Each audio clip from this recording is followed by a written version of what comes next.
For all things Pelicans, you're now tuned into the Pelican Post-Game Report. Much love to the fam, the flock. We up in this thing. PPR representing the flocking nation, stand up, Pale Nation. We in this thing. Shout out to you guys. Appreciate y'all for being in the live stream tonight.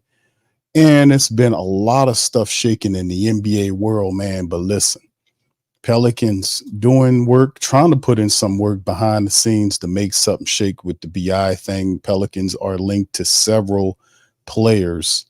And the issue is, so are a couple other teams trying to vie for the same player. But the Pelicans in there doing the due diligence, trying to land a starting level big. We'll talk about it tonight on the Pelican Post-Game Report. Please feel free to hit the like button, hit the subscribe button, and feel free to share the show on your social media network. I'm Big Q, one of three of the PPR family members. DC's on the line. Lex will be chiming in perhaps a little later on. Big ups to everybody. Elite Jacob, what's happening, fam? Daniel, shout out to you guys. Appreciate you in the stream as well. And as you can see, as the show opened up, there is a chat question, or a poll rather, in the chat. Which big should the Pels go for in the BI trade? So there are several options up there, and right now Laurie Marketing is running things right now. So it would be interesting to see what the Pelicans are attempting to do, but we also decipher what's a good trade for you guys to get rid of BI. To trade BI, obviously the Pelicans feel like they have to move on from BI, and they do. Contractually speaking, Trey Murphy III is also a guy that's pressing for that position, looking for more playing time. So the Pelicans trying to figure out what they can do. So a lot of due diligence, a lot of players are off the board now. A lot of people have been signed, and the Pels trying to get a few things popping with the BI thing. So shout out to you guys. Appreciate y'all being in the stream. Hit the like button, hit the subscribe button, and by all means, feel free to share the show on your social media, fam. DC, are you with me? How's your mic, bro? Yeah, I'm with you, Kurt Franklin. Oh, yeah. All right. Church going nowhere. All right. There you go. All right. There you go, DC. Are you with me? Oh, yeah. All right. So here we go. I'm driving, though. Okay, there you go. DC's driving. You morning, y'all. So hold on, DC. I'm gonna mute you mute yourself right quick, because I know you're driving. They got a little road noise there. All right, so let's kind of move it into this article right here, fam. Shout out to Rail Wright, our Pelican contributor at whothatdaily.com. Y'all can feel free to go over there and check out his articles and share them. Helps out the website. Pelicans linked to Kings and Jazz and latest trade rumors here. As you see, the Pelicans, after acquiring Dejounte Murray, have been actively seeking a trade partner for forward Brandon Ingram. Sacramento has shown exploratory interests, quote unquote, in trading for Ingram, as reported by Michael Scotto of HoopsHype. While discussions, quote, haven't escalated yet, end quote, between Kings and Pelicans, 76ers are another potential destination. I don't think that might be the case. But additionally, Golden State are in the mix as well, according to Yahoo Sports Jake Fischer. During the 2024 NBA draft, Sacramento proposed a general trade package, including Huerter, Harrison Barnes, and draft picks. One of those picks was the number 13th overall selection used to draft Devin Carter, whom GM Monte McNair was pleasantly surprised to land, right? There's the source tweet. Despite acquiring Carter, the Kings retained their first round picks from 2026 onward, which could be packaged with Huerter and Barnes for a star player like Ingram. Ingram averaged almost 21 points a game, almost 6 assists, over 5 rebounds in 64 games during the 23-24 season. Now, the Pelicans needed a starting level center to fill several reserve roles after free agency, and trades might find Sacramento's offer enticing. Here's the unofficial look at the current New Orleans Saints depth chart. As you can see, fam, unofficial look. Dejounte Murray, McCollum at the 2, Ingram right now still on the team, but it is what it is. Zion Williamson and Messi at the center position, and you can see the rest of the guys off the bench: Trey Murphy, Jose Alvarado, Herb Jones, Jeremiah Robinson Earl, Jordan Hawkins, Antonio Reeves, Matt Ryan, and blah, blah, blah. So the Pelicans, man, trying to acquire a big to help out, man, and add some more size to a package, including Brandon Ingram. So, DC, before we move on into the rest of this news, bro, what do you think about these recent developments? You can feel free to chime in, my brother. Man, I think it's awesome, man. I know, looking at it, you look at Laurie, you wonder how he fit. Like, who we gonna play him at center? I mean, he's a 7-footer. The only thing about it that's just a thorn in my side, Q, I just can't get over the fact that we could have been had this dude. But, with the Lonzo Ball trade and all, which we were saying here 3 years ago, was that 3 or 2.5? Whatever it was. We were saying you should get Laurie, Lonzo for Laurie. If he going, Lonzo for Laurie. He didn't do it. Here we are, years later, looking at possibly giving up 3 to 4 picks to get him. But all that put aside, man, the Pels have basically put themselves in a position by not getting anybody in free agency, which we didn't think they were going to sign like any major name like Harkenstein or anything like that. But you got guys like Gogo Pataza, Mo Wagner, all of them went back to the Magic, which probably opens up a spot for another center that I'm sure we'll talk about later. You got Wiseman that went signed with the Pacers. Andre Drummond is gone. He went back to Philly, right? Coming from the Bulls to Philly. I think he played for Philly the year before. But looking at Laurie Markman, man, looking at them running a potential lineup, I'm taking CJ to the bench. So I'm going to say Dejounte Murray, Trae Young, Herb, Zion, Laurie Markman. Man, that would be an awesome lineup, man. Not a lot of rim protection, but when you look at it, who the hell can guard that? You got Zion in a situation where you allow him to have nothing but shooters around him. Nothing but shooters, Q. Like everybody can hit from the rim. Ah, that's a tough one, man. That's a tough one for any team to try and guard. But as of now, it's a dream because how are we gonna do this? We obviously got to move Brandon Ingram.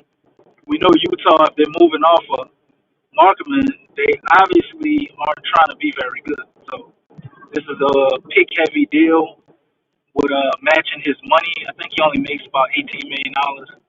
So if you're looking at the Sacramento trade, right, I'm sure you can reroute Kevin Huerter or Harrison Barnes, one of those guys, to Utah with maybe about 5 picks in a pick swap or something. They want all the picks. They say they wanted 5 picks for him. And based on all the teams that's interested, you got the Warriors that are also highly interested in looking at doing something. They might be able to get those 5 picks, man. Tell us where to pull this off. I'm with it, but I still think we would still need an additional center some type of way.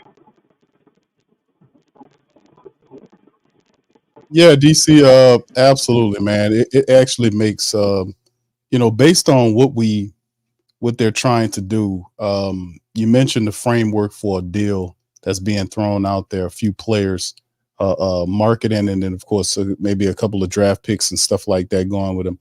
And his numbers on the screen: 23 points, 8 rebounds, 2 assists. I just showed some highlights. He's a legit 7-footer, about 240 pounds. He could shoot the ball, man. He really could. And it's not the ideal big, but based on current where the situation is, in terms of what the Pelicans are trying to do, it could. I mean, it definitely helps you at the 5, no doubt about it. And plus, you still have Misi, the athletic rim protector, to mix in with the marketing. He does shoot the 3-pointer. He gives you some versatility right there. I remember when the Pelicans played. Yeah, he murked the Pelicans. I remember.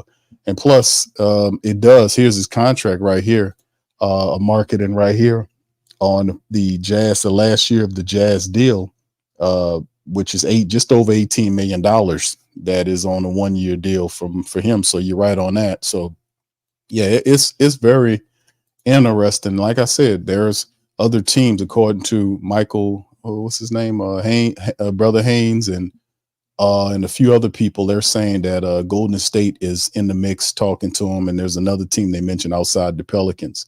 But it's definitely supposed to be the framework between maybe between the Pelicans and another team or something like that. It's different rumors.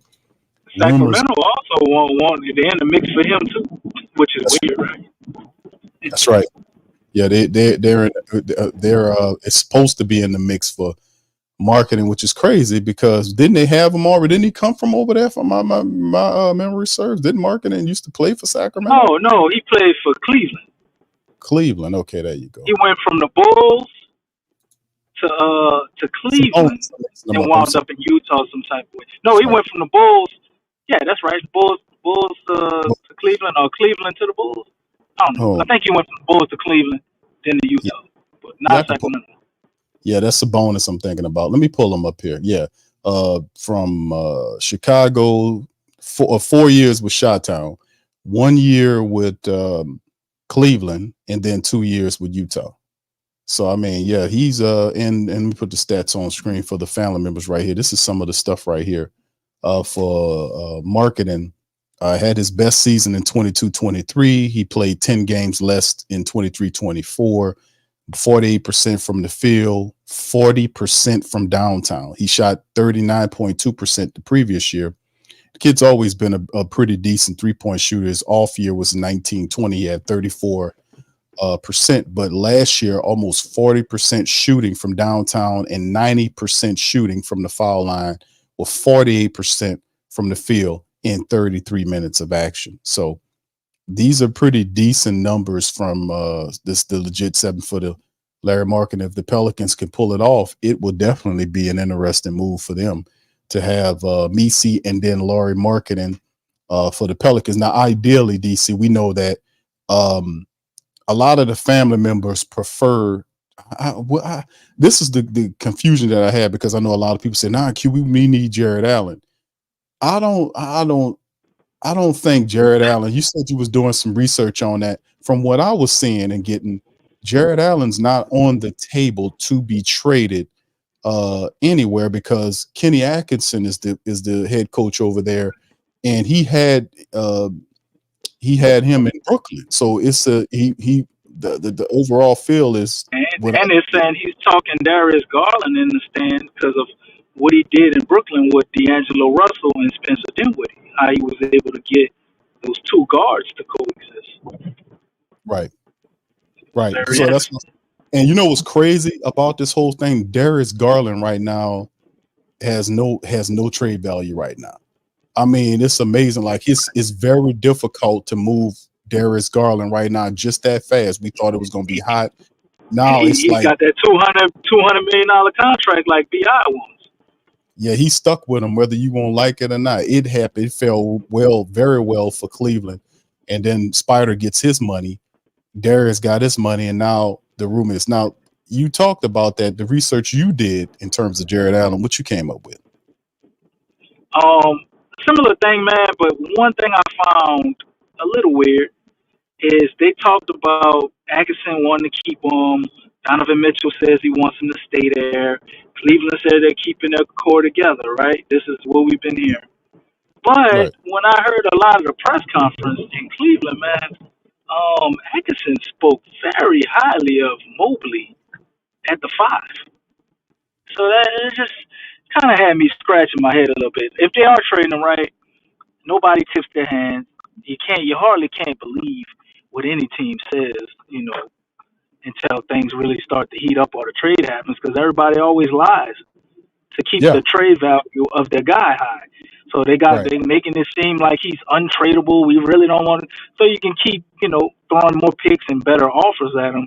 Like I said, for the last couple of years, they've been trying to trade Jared Allen, and all of that just goes away with the new coach.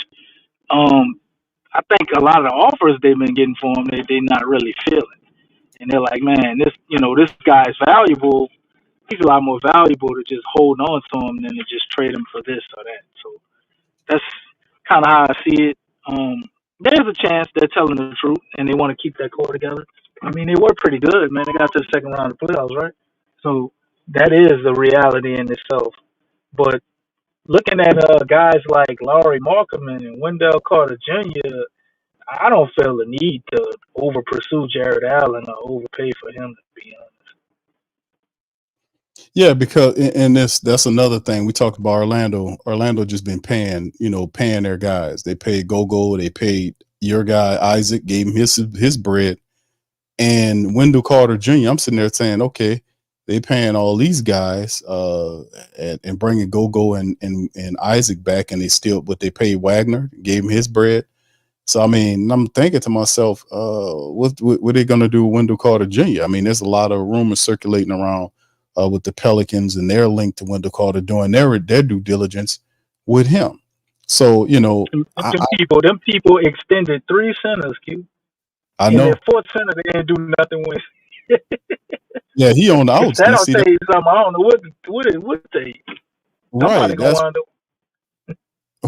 That's the thing. That's another potential guy, because 11-7 is what he gave last year. He's 6'10", 270 is his thing. Now DC, he got a decent game. I think he never played more than like 62 or 63 games in the season.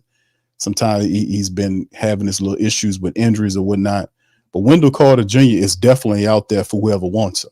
So I guess if the Pelicans shoot for Laurie Marketing and they don't land him, then but it appears, and from what I'm researching here, it appears that Wendell Carter Jr. is closer to be acquired than, say, a Jared Allen. I mean, Orlando paid all of its big guys, and Wendell Carter Jr. is basically, even though he's under contract, it's like he's available. He's definitely available. So we have to see how this goes, because Orlando opened up their banks. They paid everybody, man. They paid Gogo, they paid Isaac, they paid the other guy. Man, Orlando just paying every damn body. They gave Gary Harris money. They gave who else did they give money to? Damn, everybody got paid. Orlando they did do Gary Harris too, right? I forgot about that. Gary Harris brought him back.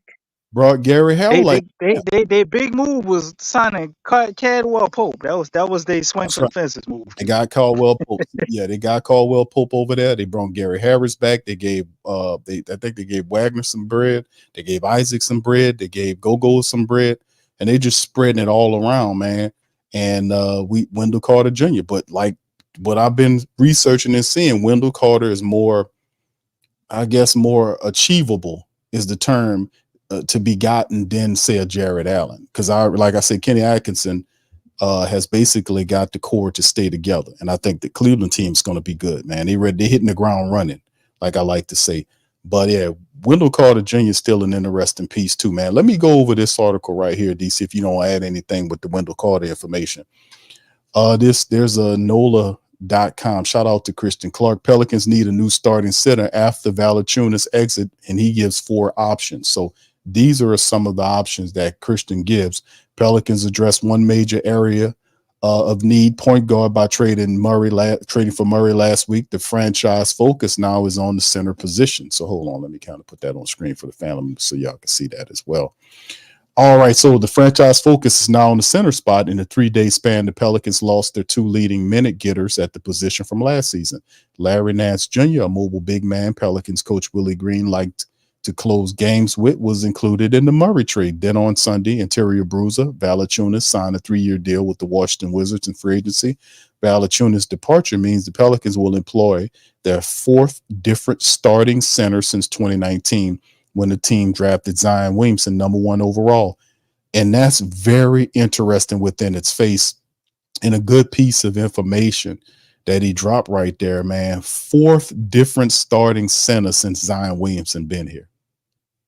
4th different one. Damn. You talking about crazy, man. That's crazy. That is not stability. That's every year. Different center every year, basically, other than Big V, who had 2 years. 2 years. So it's like, okay, you had 3 coaches in 5 years and 4 centers in that same span of time. Well, that's just, the same span, 4 centers in 5 years. That's absolutely crazy. Anyway, here's some of the options right here for a Valanciunas replacement in his eyes. Jared Allen, Pelicans were interested in acquiring Allen before the trade deadline in February, and he remains one of the top targets. Allen has a track record of anchoring elite defenses, is 26 years old, would clearly be the most dangerous lob threat and best rim protector Williamson has shared the front court with. But right now, there's skepticism the Cavs will part with him. They're not going to part with him, from what I'm researching. And Kenny Atkinson wants to keep those four guys together and look like he's going to get his way. We thought that Darius Garland was going to get on out, but there was no trade value for him with the fat contract. And a lot of these people already have, a lot of them that set their team already. Oh, man, it's just crazy how that happened, man. All right, but anyway, let's keep it going. Jared Allen plays. All right, they could definitely trade for value. ESPN insider Brian Windhurst said Tuesday, quote, but from what I understand, Kenny Atkinson does not want to trade Jared Allen. As of right now, I would like to go back to what Kobe Altman said on the record. I don't think they're trading him. And I will have to agree. I don't think they're going to trade. They're not going to trade him. They're not going to trade him. They want to keep the quarterback. Do you think Houston stands pat with their roster and they don't change anybody, though? They still need a wing, man. They're still very deficient on the wing department. But you went to Houston first, and when Houston turned you down for Sengun, the Pelicans went for Sengun. And then what was the latest information on both Green and Sengun, DC? What did Houston do in terms of those two guys? Didn't they? Well, they determined that they're not going to pay either one of them a max as of this year. So the way I see it, I think Houston is going to stand pat. They're going to let both of those guys play it out and decide over this next season which one they want to keep. Because they're not sure that they can play both of them together.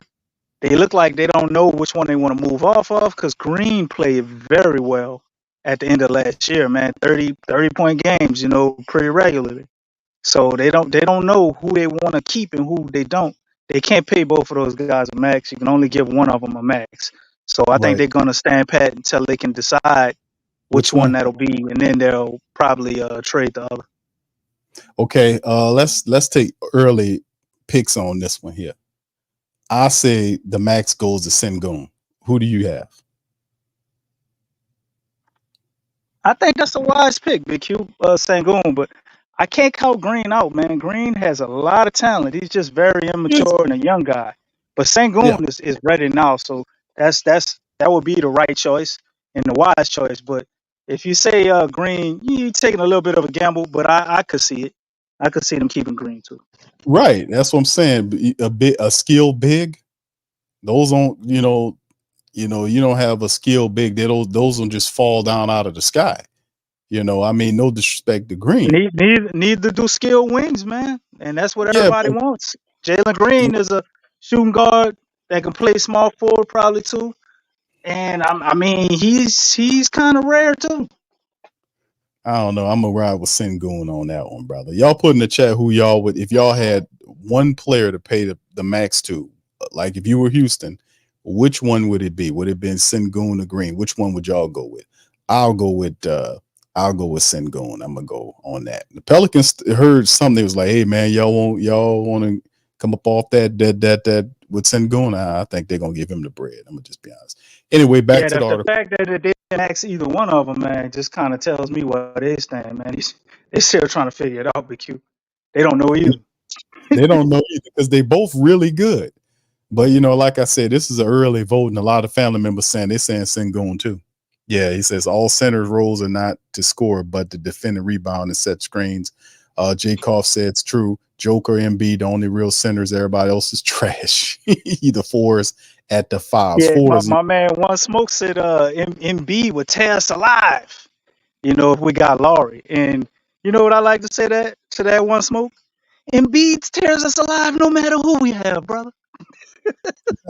It's been constantly happening for the last 4 or 5 years. Jared Allen ain't changing that, player. You know what? To be honest with you, bro. Joel Embiid he beats up a lot of people, man. But first, he got to beat up the injury man first. That's the whole thing. If he can stay healthy, that's the major thing about Joel Embiid. He has to stay healthy and make his way through, because they picked up some really good players. They got Paul George up there, and if the pressure's on for Philly to take it to the next level, Tyrese Maxey is a bona fide star, so they're looking good. The New York Knicks made their steps, and all these other teams, man, they just trying to stay in the game, trying to keep up with Boston, man. So it's going to be fun in the East, man, to watch what goes on there, man, to be honest with you. All right, back to the article. Walker Kessler is the next mentioned author for the writer. 7'1" giant who was the 22nd pick in the 22 draft, has been a rotational player for the Jazz for the past 2 years. Kessler has averaged 2.4 blocks in 23 plus minutes per game in his career. His 8.9% block rate is not far off from the 10% block rate of Victor Wembanyama that he posted last year. All this to say Kessler provides real rim protection, a quality Pelicans executive vice president David Griffin has said he covets. So Kessler still has 2 years remaining on his rookie contract to engage the Jazz. The Pelicans will likely have to send them a promising young player or draft capital to secure Kessler. Multiple NBA sources outside the Pelicans organization have said they see a potential fit with Kessler in New Orleans. However, the Jazz asking price to move Kessler is said to be very high. And of course, it'll be very high. You know why it's going to be high, DC? Because that's Danny Ainge over there. Danny Ainge is over there, man. And Danny Ainge is he's going to try to get as much as he can get from you. That's just the Danny Ainge way of operating and doing business. So we'll see how that all falls out. It's always interesting to do business with Danny Ainge, man. A lot of people, they won't stay away from him, bro. But yeah, hey man, you just got to be smarter than the average bear, man. All right, Wendell Carter Jr. is next on the list here. The Magic have a glut of big men under contract after re-signing Gogo and Mo this offseason. Is it possible they can make Wendell Carter Jr. available? That's a lot of centers. And then you got Jonathan Isaac that also plays that position. The Pelicans certainly think so, or hope so. Carter was another player the Pelicans had interest in before the trade deadline. And he's the type of mobile center Green and assistant Jaron Collins love. Additionally, Carter is a capable passer and outside shooter. He shot over 33% from 3 and 2.3 attempts for his career. Now, Carter is owed $12 million this season and $11 million next season. He's a bargain, assuming he's able to stay on the floor. He missed 27 games last year. He has never played more than 62 games. There you go. I seen that on X. The rate about Wendell Carter Jr. never playing more than 62 games in the season throughout his career. That ain't no problem. That's all we need. That ain't no problem. Right. If you put Messi out there, DC, and you're doing what you're supposed to do, we should be all right. Hey, that give Messi enough time to develop. Messi's got 60 games before he got to get together. Yeah, and listen, his defense. I was watching footage on him, man. His defense that's already. You're going to be really happy. Those defensive instincts are there already. Now, just getting the rest of the stuff to happen with his offensive game, teaching him how to clean up and hustle and all that. He's tough. I see the vision now, Q. Once they traded Dejounte Murray without giving up BI, the Messi's pick suddenly started to look different to me. It did. Because you can get relatively a big that when you have Wemby, that when you got hopefully Edie, but I don't think anybody will be able to stop his weight and height. And just, Embiid's and a guy that can make it hard for him while also fitting Willie's switch off, right? You get Dejounte Murray, who's probably one of the better rebounding point guards in the league. I look at him kind of like Russ when it comes to rebounding. He's pretty damn good for a point guard. That's Messi's, that's his area where he's not really that good. You got guys like Zion's not the best rebounder, but combination with Murray, Zion out there with Messi's Trey, it just fitting a little more because the one thing we all knew Messi's could do, everybody knew this, he can defend. I can't. When you look at him, to say the brother's only been playing basketball for 3 years, he has the ability to be a very special defender. You just got to worry about him fouling. Early in his career, he's a big man. Big men tend to pick up a lot of fouls, especially being younger, still trying to figure the game out. And he wasn't actually a guy that committed a whole bunch of fouls in college. And they keep talking about how smart he is and Yeah, how quick he learned. They posted a YouTube video today showing Mises at 16, man, dribbling a basketball on dirt, Q. yeah. He showed where he started. This man dribbling on dirt, showing his start, and to see where he came from to where he's at. I'm like, well, he definitely does have a lot of potential. This could be.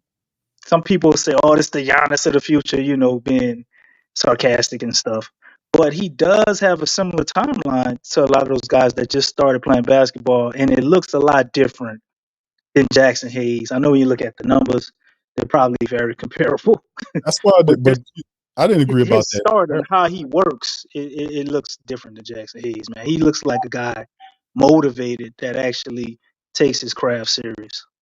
Right. That's why I didn't say, and a lot of people say, hey, Jackson was a top 10 pick. He was super raw, coming out. He had all this athleticism, but Jackson was supposed to do stuff when he got it. He was supposed to pick up weight. He was supposed to get stronger. He's supposed to be a gym rat. He's supposed to do like what Herb was doing. And that just wasn't, his commitment wasn't the same as Herb Jones or Najee Marshall or Jose Alvarado. It shows his commitment wasn't that.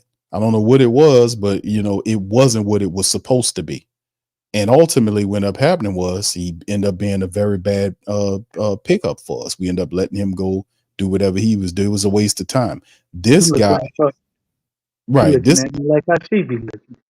Right, but this guy here that's why I was like, I don't want to throw that Jackson bull crap on Misi, because Misi is a worker.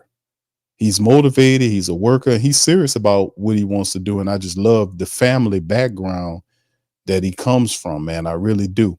I respect, the high, the high ceiling that the family has. You got a person, one of the brothers, I think he went to an Ivy League school. He got a sister that's a doctor or something like that. The parents were pro basketball players, I want to say, or pros. So, I mean, it's a very, very accomplished family that he comes from, and he has a mentality, that workman mentality. One of the coaches, I've seen a video of the coaches saying you don't have to tell him to keep, if he messes up, to keep doing the same stuff. He learns stuff very well. He adjusts fast, that type of stuff. That to me is why I was like, man, we ain't gonna sit up here and color this guy Jackson Hayes or whatever, man. This guy would come in here. He obviously he was gonna work his ass off. Jackson Hayes, I don't know what he was doing. When he was doing down here, I remember when he went out to California, he was fighting them cops, but outside of that, man, listen, man, shit, leave Misi alone with that terrible Jackson Hayes. Man, I heard Jackson Hayes used to be at Walgreens buying Swishers. That's what I heard. I ain't giving up my soul. Jackson, right, Jackson. I already know. DC, word on the street, Jackson Hayes was not committed like that. He wasn't. Jackson Hayes was supposed to be and Jackson had all them years here. He had access to everything that Herb and Jose and Najee and all them guys had access to. All he had to do was hang around them guys and do his work. That dude wasn't bought in like that down here. He wasn't bought in at all. He was an impatient picker. He was a parachute guy. That's what we used to call him. DC used to call him I forgot. Paratrooper. Yeah, he was a paratrooper. When you just had to do this, like you say, what I'm saying? Say, hey, Lex, you do this. Lex, look, you do this, and you draw your head like that, and he said, hey, man, what's up? When you do that, Jackson jumping in the sky. He already in the damn cloud. All he had to do was do that. He was off the ground. That boy. Slim Dog said old palm tree. You used to call him palm tree too. Yeah, the old palm tree. Boy, he had that side.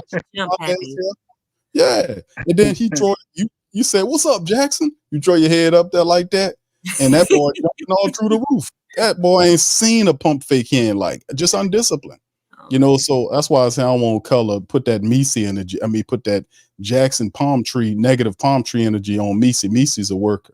He's going to go out there and make it happen. And like I said, it's really something you say that, because Jackson, like, isn't his dad like an Olympian or something? Or he was like a track star, and his mom, she was a hooper in college. Yeah, his mom was a hooper and his dad played football. That's what it was. Oh, okay. He played in the NFL, and his mom was a legend, man. She had 60-point games and crazy stuff like that. His mom was a hooper. So they didn't work? You know what I'm saying? I mean, What you say? that's some tough lineage right there. Yeah. But You know? when you have no motivation and you don't want it, it don't matter. You can have all the genetic gifts in the world, but if that ain't really what he want, he just happy getting by. You Well, know, That's and your mama or your daddy can't do that for you. Steph wasn't like that. nah. It's You know just what it's I'm saying? I well, it mean, wasn't like I that. guess it just depends on the But person. Steph Daddy played in the NBA, so maybe Yeah, I that's know. the correlation because Jackson Hayes wanted to be a football player, Lex, but with Oh, his that's size, Yeah, I didn't know that. they talked him into playing basketball because he kept growing. And it's yep. like, look, dude, you so tall, you can make a lot more money if you just go play basketball. Even if you're good in the NFL, you can't make as much money, Well, in the NFL as you make playing they making basketball. it So like that. they talked him into switching over. He learned how to play basketball in like the 11th or 12th grade, and you got what you got now. Well, all He I gonna can say, forever collect He just, two or he three just, or he four, just $5 million a year for the next 10 years. 2.46 mil. He gonna keep getting them. Somebody gonna keep taking the chance on a 7-footer that could jump Yeah. out the gym. I'm sorry to tell you. Well, well, not these really. I mean, he ain't no. our problem no more. So. Well, that's what I was saying, man. It's like Jackson Hayes was the eighth. If I'm not mistaken, he was going over off my memory. He was eighth overall. He was an eighth overall selection. That guy Yeah, was a he top. was. That's Correct. crazy. To start playing basketball late, like he did, and get selected that high. Because Right. Misi went 21, right? That's right. I mean, he went top. Macy's might have went 21 because of guys like Jackson Hayes, though. Or cut it out. I mean, I I mean, just think that's really something. It's like, shoot, Jackson Hayes ain't open no doors for nobody. Cut it out, DC. I need that. I need that no, hype. no, no, no, no. I said Macy's went 21 What? because It's like, Jackson Hayes went 8 I and it can go didn't on the work top out. 10 and learn how to play basketball Oh in yeah. high school. He Shoot. closed the door, Q. He Hold ain't on. open it. Hold on, DC. Hold on. Hold on. I'm gonna get back to that quick because I want to comment on what you just said. But Lex just broke open the conversation. All right, Lex. You said you need 6'11". Do you need that height? You need Yeah. that? Shoot. Look, hey, Lexington went and down look, an inch on her requirements. if I can be like 6'11" and go in the top 10, and How- look, and I just started playing basketball in high school, dog. Come on, man. I mean, What's shoot, that's the the tallest? blueprint. What's the tallest woman in the WNBA? Is that what's her name? The woman that went to What? prison? What's her name? Who's the tallest? But Brittany Rand, How you not spelling Brittany it? Rand. Why I got Brittany Rand? Brittany Grinder. Brittany Griner. Is Grinder. she the tallest lady in the league? What about Les Yeah, Cambridge? I think you he went was to the tall too. WNBA. I was talking about in the NBA. Like you Oh, took me okay. like for literally, I'm like saying dog, you. like for any guy, 6'11", and you just started playing basketball in high school and you went top 10 in the draft, that is a straight up blueprint right there, man. Golly, that's a dream come true. You got to have the right circumstance for that to happen too, Lex. Yeah. You got to But have I mean, but still, I mean, you should have a good chance. If you already in that world, man, I mean, you really the probability is very high is what I'm saying. Yeah, he had the right team behind him though. He had the good people pushing him. They was giving him the right word and everything. They was talking all the stuff that you would want to hear if you was going to draft the guy with the top inside the top 10, and it just did not go as the Pelicans expected it to go. Jackson Hayes did not commit to being a quality big for the Pelicans. He really didn't. You know what? One thing I will say though, I don't feel like they were developing him very well either. I'm not, I don't want to put it. I mean, we know the Pelicans don't develop very well. You know what I I'm mean, saying? We know that right off top. I I'm mean, saying, how many guys have they really developed? I mean, you have Jose, you had Najee, and most Jose was Jose before I, he had the mentality. He had the dog mentality, but he had to work on his 3-point. Well, he wasn't, he's a dog though. If you have that dog in you, mentality wise, like it's yeah. a lot of the X's and O's you still got to get. You got to get your body right. Those guys like Najee and Jose and Herb, who's a second round pick, those guys had to work on it. Like Herb's offensive game wasn't there. He worked his ass off to become a 3-and-D. You know, and that's what I was saying. The difference between Hayes and these other guys, who the difference is these guys were 2nd-round picks and undrafted guys with chips on their shoulders. Yeah. And you got a top 10 pick that's a palm tree that jumps at every pump fake you can imagine. He's there, and it's a bit of entitlement going on because he didn't have nearly the type of mentality needed to develop himself here. And like I said, Coach Donnell is not a bad coach. You had Jaron Collins there, who's also a big. These not super duper big name people, but they're quality coaches. You know, they're quality. They know what they're doing if you listen to them. So, like I said, I guess it's up for debate of the big conversation because we can't seem to keep bigs down here. We read this article here, and it says that we had 4 bigs since Zion been here. 4 bigs. So it's kind of crazy. One more big than coaches, huh? That's right. That's crazy. Well, the thing is like they just, like I said, man. I mean, it's going into year 6, and it's like, why did y'all wait so long to try and build around him like now? And it's even not even clear. Griff hasn't even made it clear that they're gonna build around him.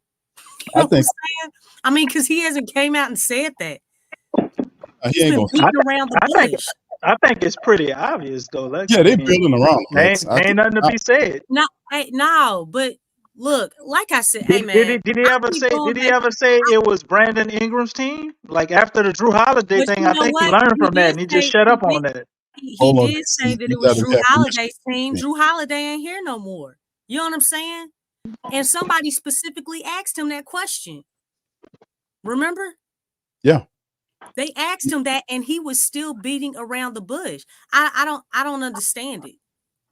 But he made it clear with Drew, though. I'm just saying. You got to ask permission to lead the team.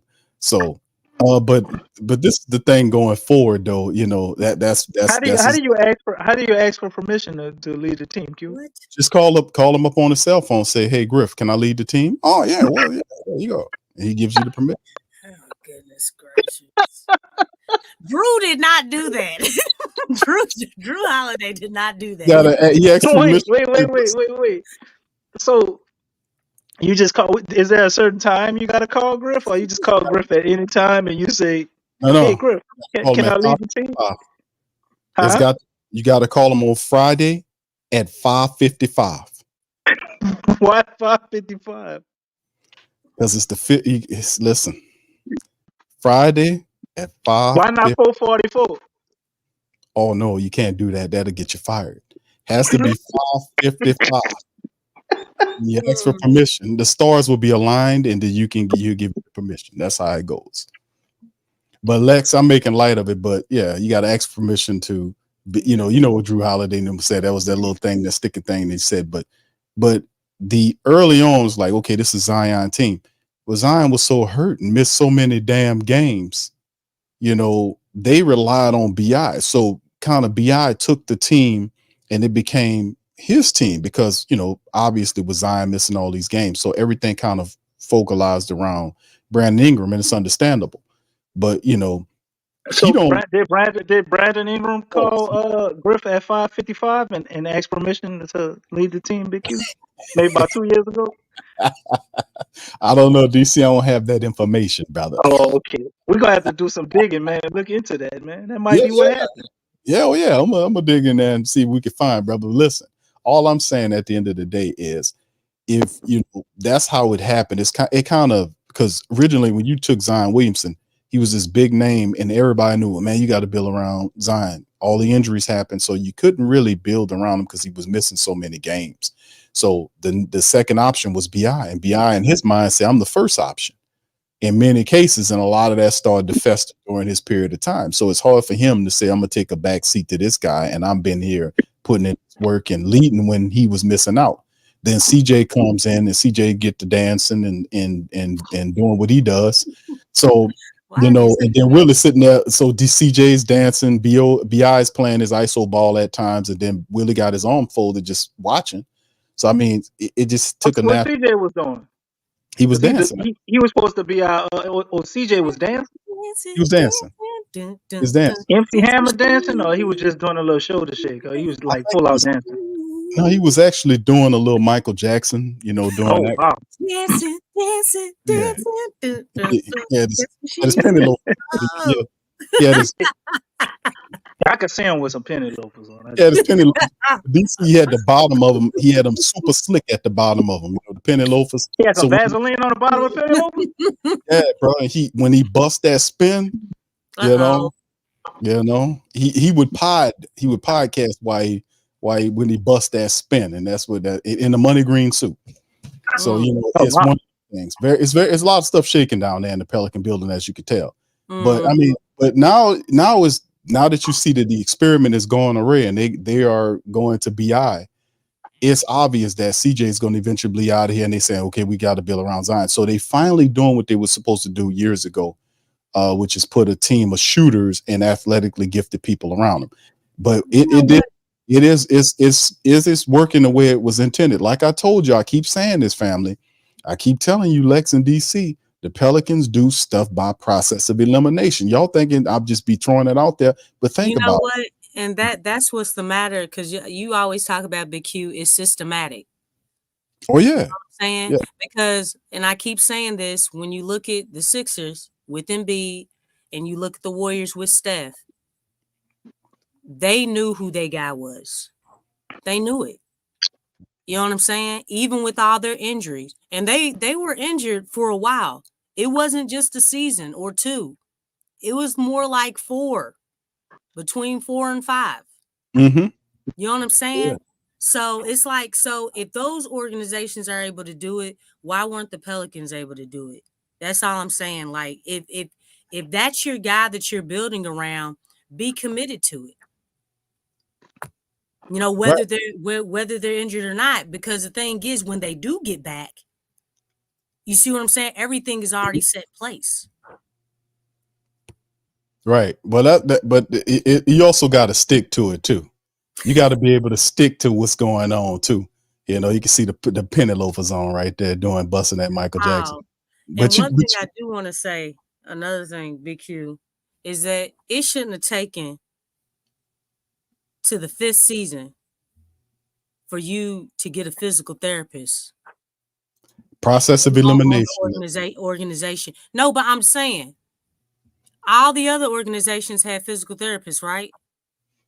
And y'all waited till his 5th season to do that. That's crazy. And look how many games he played. I know he didn't play in the playoffs, but look how many games. Think about if they had a physical therapist.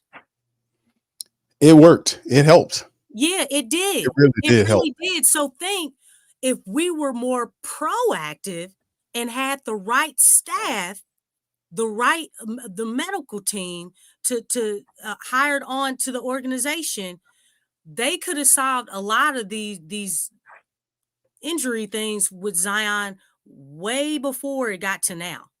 Right. Because you saw the improvements. The 70 games, that's the most games that he's played in the NBA.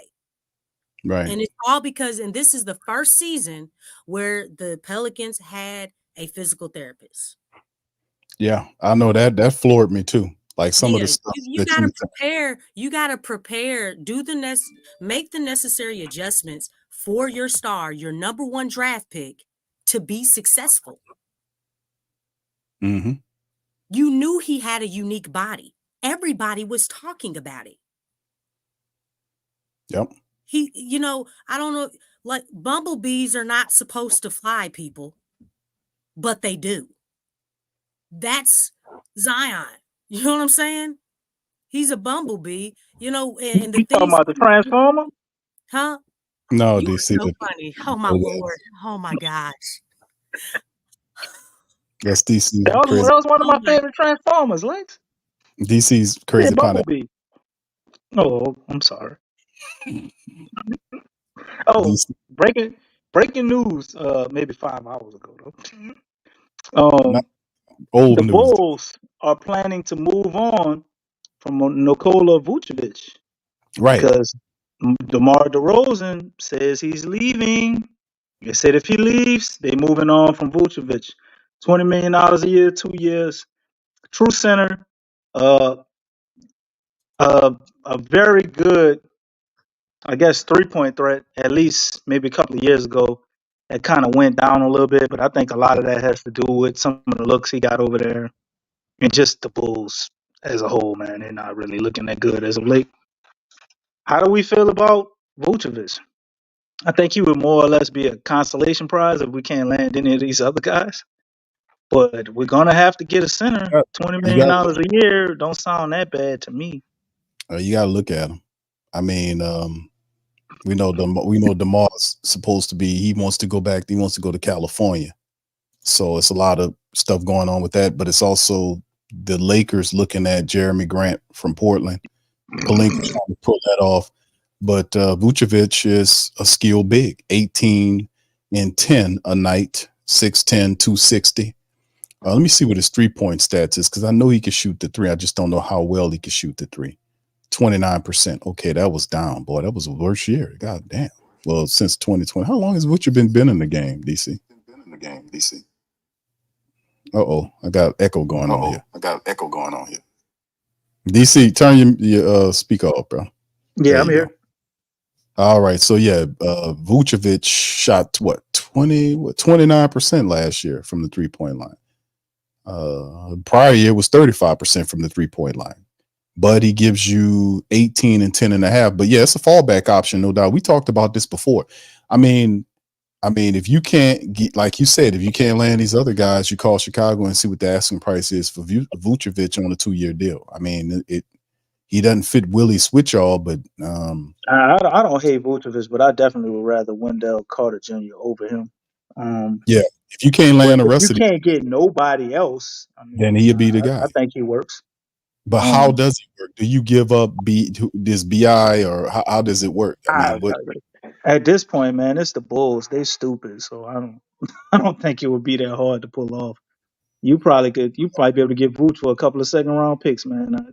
The way they operating over there with the Bulls, man, I don't think it'll take a lot. You can still do whatever you're gonna do with BI. How do y'all feel about Vucevic, man? If y'all can't, Pelican, shout out to the fam, man. Yes, DC, Slim, DC's forever driving. DC's not happy. All right, big ups to you guys. Appreciate y'all being in the stream. If you can't land none of these guys, how does Vucevic fit for you? I thought about us not getting none of the other guys. Q, I had to cry a little bit. I'm sorry about that. Well, that's all right. That's all right. Bless you.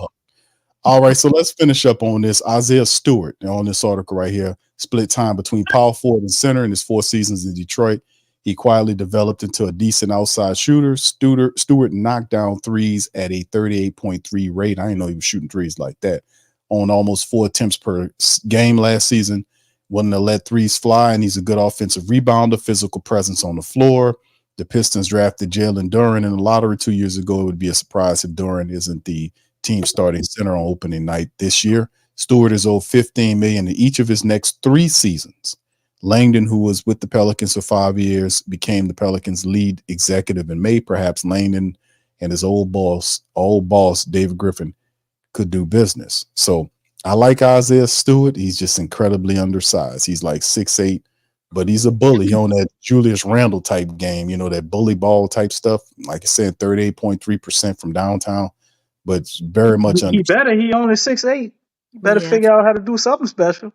Right. I mean, the thing is physicality, and that's one thing that has killed the Pels. Teams get physical with the Pelicans. This is true. So from that standpoint, I could kind of see that, but you still got to have a 7-footer. You still got to have a 7-footer, man. Like, I'm looking around the league. Everybody's so tall. You know what I'm saying? Everybody's tall, man. It's like, now look, you're not just dealing with one 7-footer. You like, there was only a few teams that had like a couple of strong, 7-footers on the team. Now you starting to see that with everybody. And you could maybe call that the Wemby effect, the Jokic effect, because that's how many guys it takes to, bigs to take to just throw bodies at them and things. But it's like everybody's doing that. You know, I mean, we got to be able to match up well. I've been saying it for a while. We got to match up well. It's about matchups in the NBA. So, Yes. I mean, I like his physicality, but man, you cannot teach you can't teach height. You can't teach 7 foot. Yeah, that's one part of his game because I watch Isaiah Stewart, and yeah, he's a brute underneath there, man. And then he helped improve upon his 3-point shot. I knew he was shooting the three. I just didn't know he was shooting at 38%. And you know, I don't know if it would be a starter. Maybe we can acquire him as a bench guy. But then again, you know, if you get a Laurie or a Wendell or one of these other guys, and then maybe we can acquire him as a guy off the bench. I mean, I would love to have him as a guy off the bench. His physicality, I would love that. Physicality is golden. Like, right. I don't know how many times everybody in the chat. How many times did you like how the Pelicans were getting bullied? Every time teams, and that was the blueprint. Teams like I think Dallas was the first to really show that type of physicality. That's and right. Basically, that let all the other teams know, oh shoot, you just bump them a little bit. You know what I'm saying? Push them a little bit. Just get into them. It knocks them off course.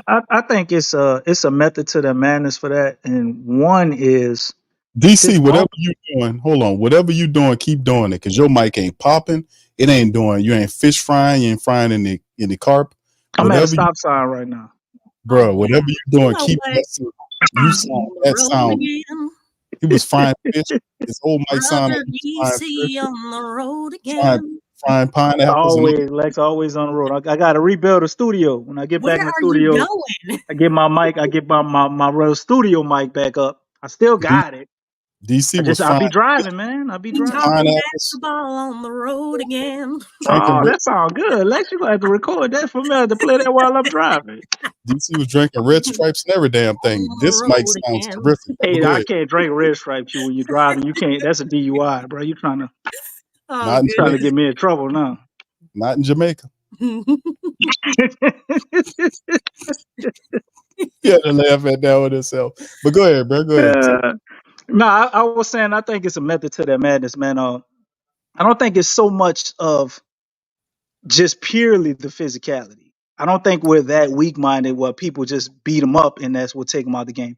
We don't know how to get the referees on our side. So these teams, they get physical. They be fouling the hell out of us. They foul the hell out of us. We don't get the calls. We got 2 stars that don't sell to get the calls. So at a certain point, it just looks like they get frustrated with getting beat on and not getting the fouls.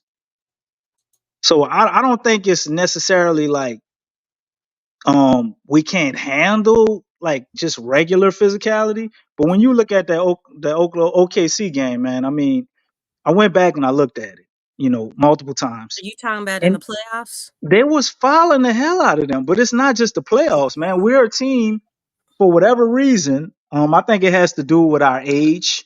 You know what I'm saying? Also the style of which we play the game. I say some of it, not all of it, is age. Because the Thunder's like one of the youngest teams. Now I don't know. Yeah, but they got the biggest foul merchant in the whole league on their team. Damn, I can't remember his damn initials right now. Y'all know what I'm talking about. It's Shot. That's GA. Yeah, he gets the most fouls out of everybody in the league. Like, so I'm just saying. I'm not saying he the only one, but that's a hell of a thing to have a guy that can get 10 to 12 fouls a game. Yes. And your players on his team, he can show you how to bait the referees. We don't have nobody like that, which would have been awesome if we could have got Trey, right? But I think that has a part to do with it, not just the physicality, but it's the fact that teams can beat up on us and we get frustrated and don't know how to counteract that to get the refs on our side. I don't think it's necessarily them being bigger and stronger type thing. It's more of a strategy that they work and it works out. They get away with things that they wouldn't get away with on other teams, and we don't know how to bring that to the referee's attention. I guess other than complaining about it and never getting texts about it. But, just, hey, ref, he fouled me. We just keep doing the same shit and nothing will happen. See, Isaiah Stewart would have punched somebody, Lex, but he's 6'8". You don't want him over here. No, I said one thing that I can appreciate is his physicality, though. Okay. Yeah. I mean, but if we did get him, we still need 7-footers. We got Mises. He's 7 foot. Misi, how many years is he going to be a developmental project? Realistically, they say, you really can't put a year on projects. But I think it'd probably be this year. And I think next year Mises will be ready to go. From everything I looked at and what we need from him, I think we may be able to use him in spurts actually this year. Just maybe, how Willie does for the first half of the season, you ain't going to see him that much. But let me tell you something, because there's a lot of skilled bigs out here. Okay?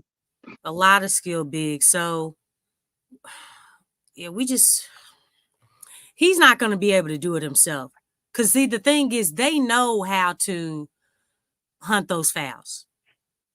And that's why I was saying that it could be one of those learning curves where he's going to be in a lot of foul trouble.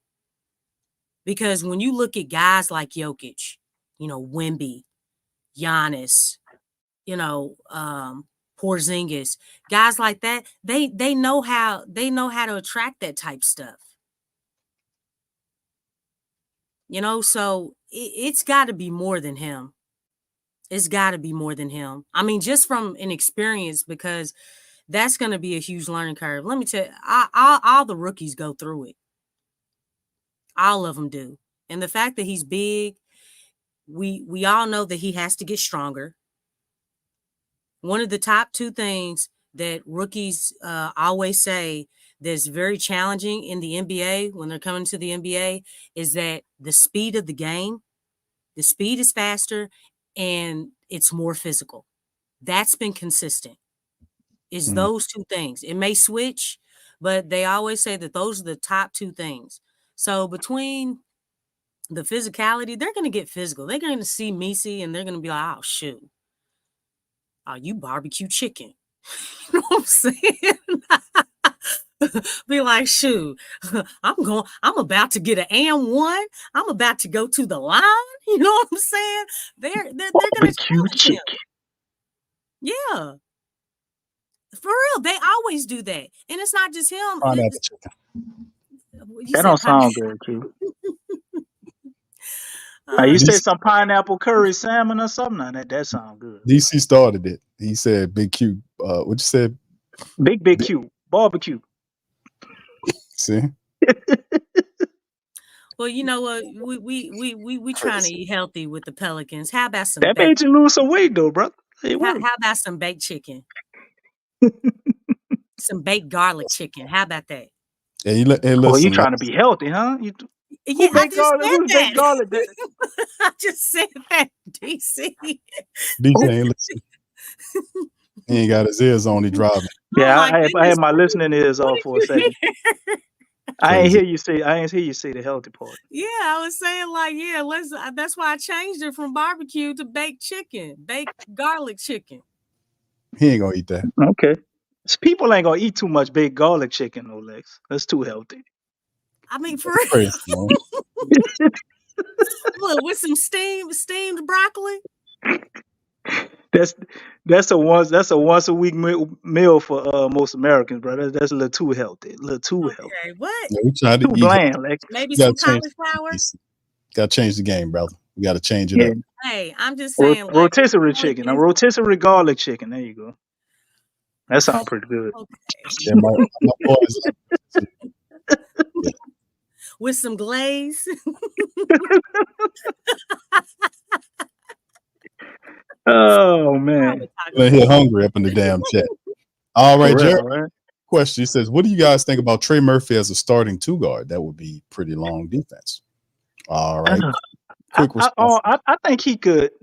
I think he could pull it off, but Trey needs to, which I hope he's been working on at this offseason. He actually did a a podcast with Paul George.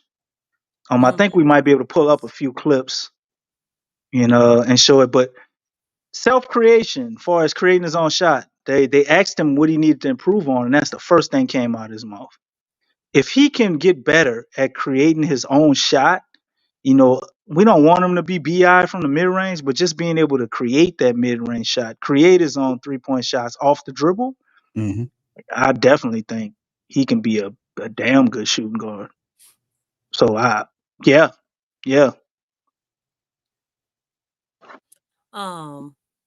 I think one of the biggest things, this is one thing that kind of bothered me, but the way Trey moves is very interesting because sometimes it looks clumsy and unorthodox, but I don't know. Then he's able to finish, but I like him to work on a little bit of coordination more because when I see him, it kind of looks like he's not used to his body.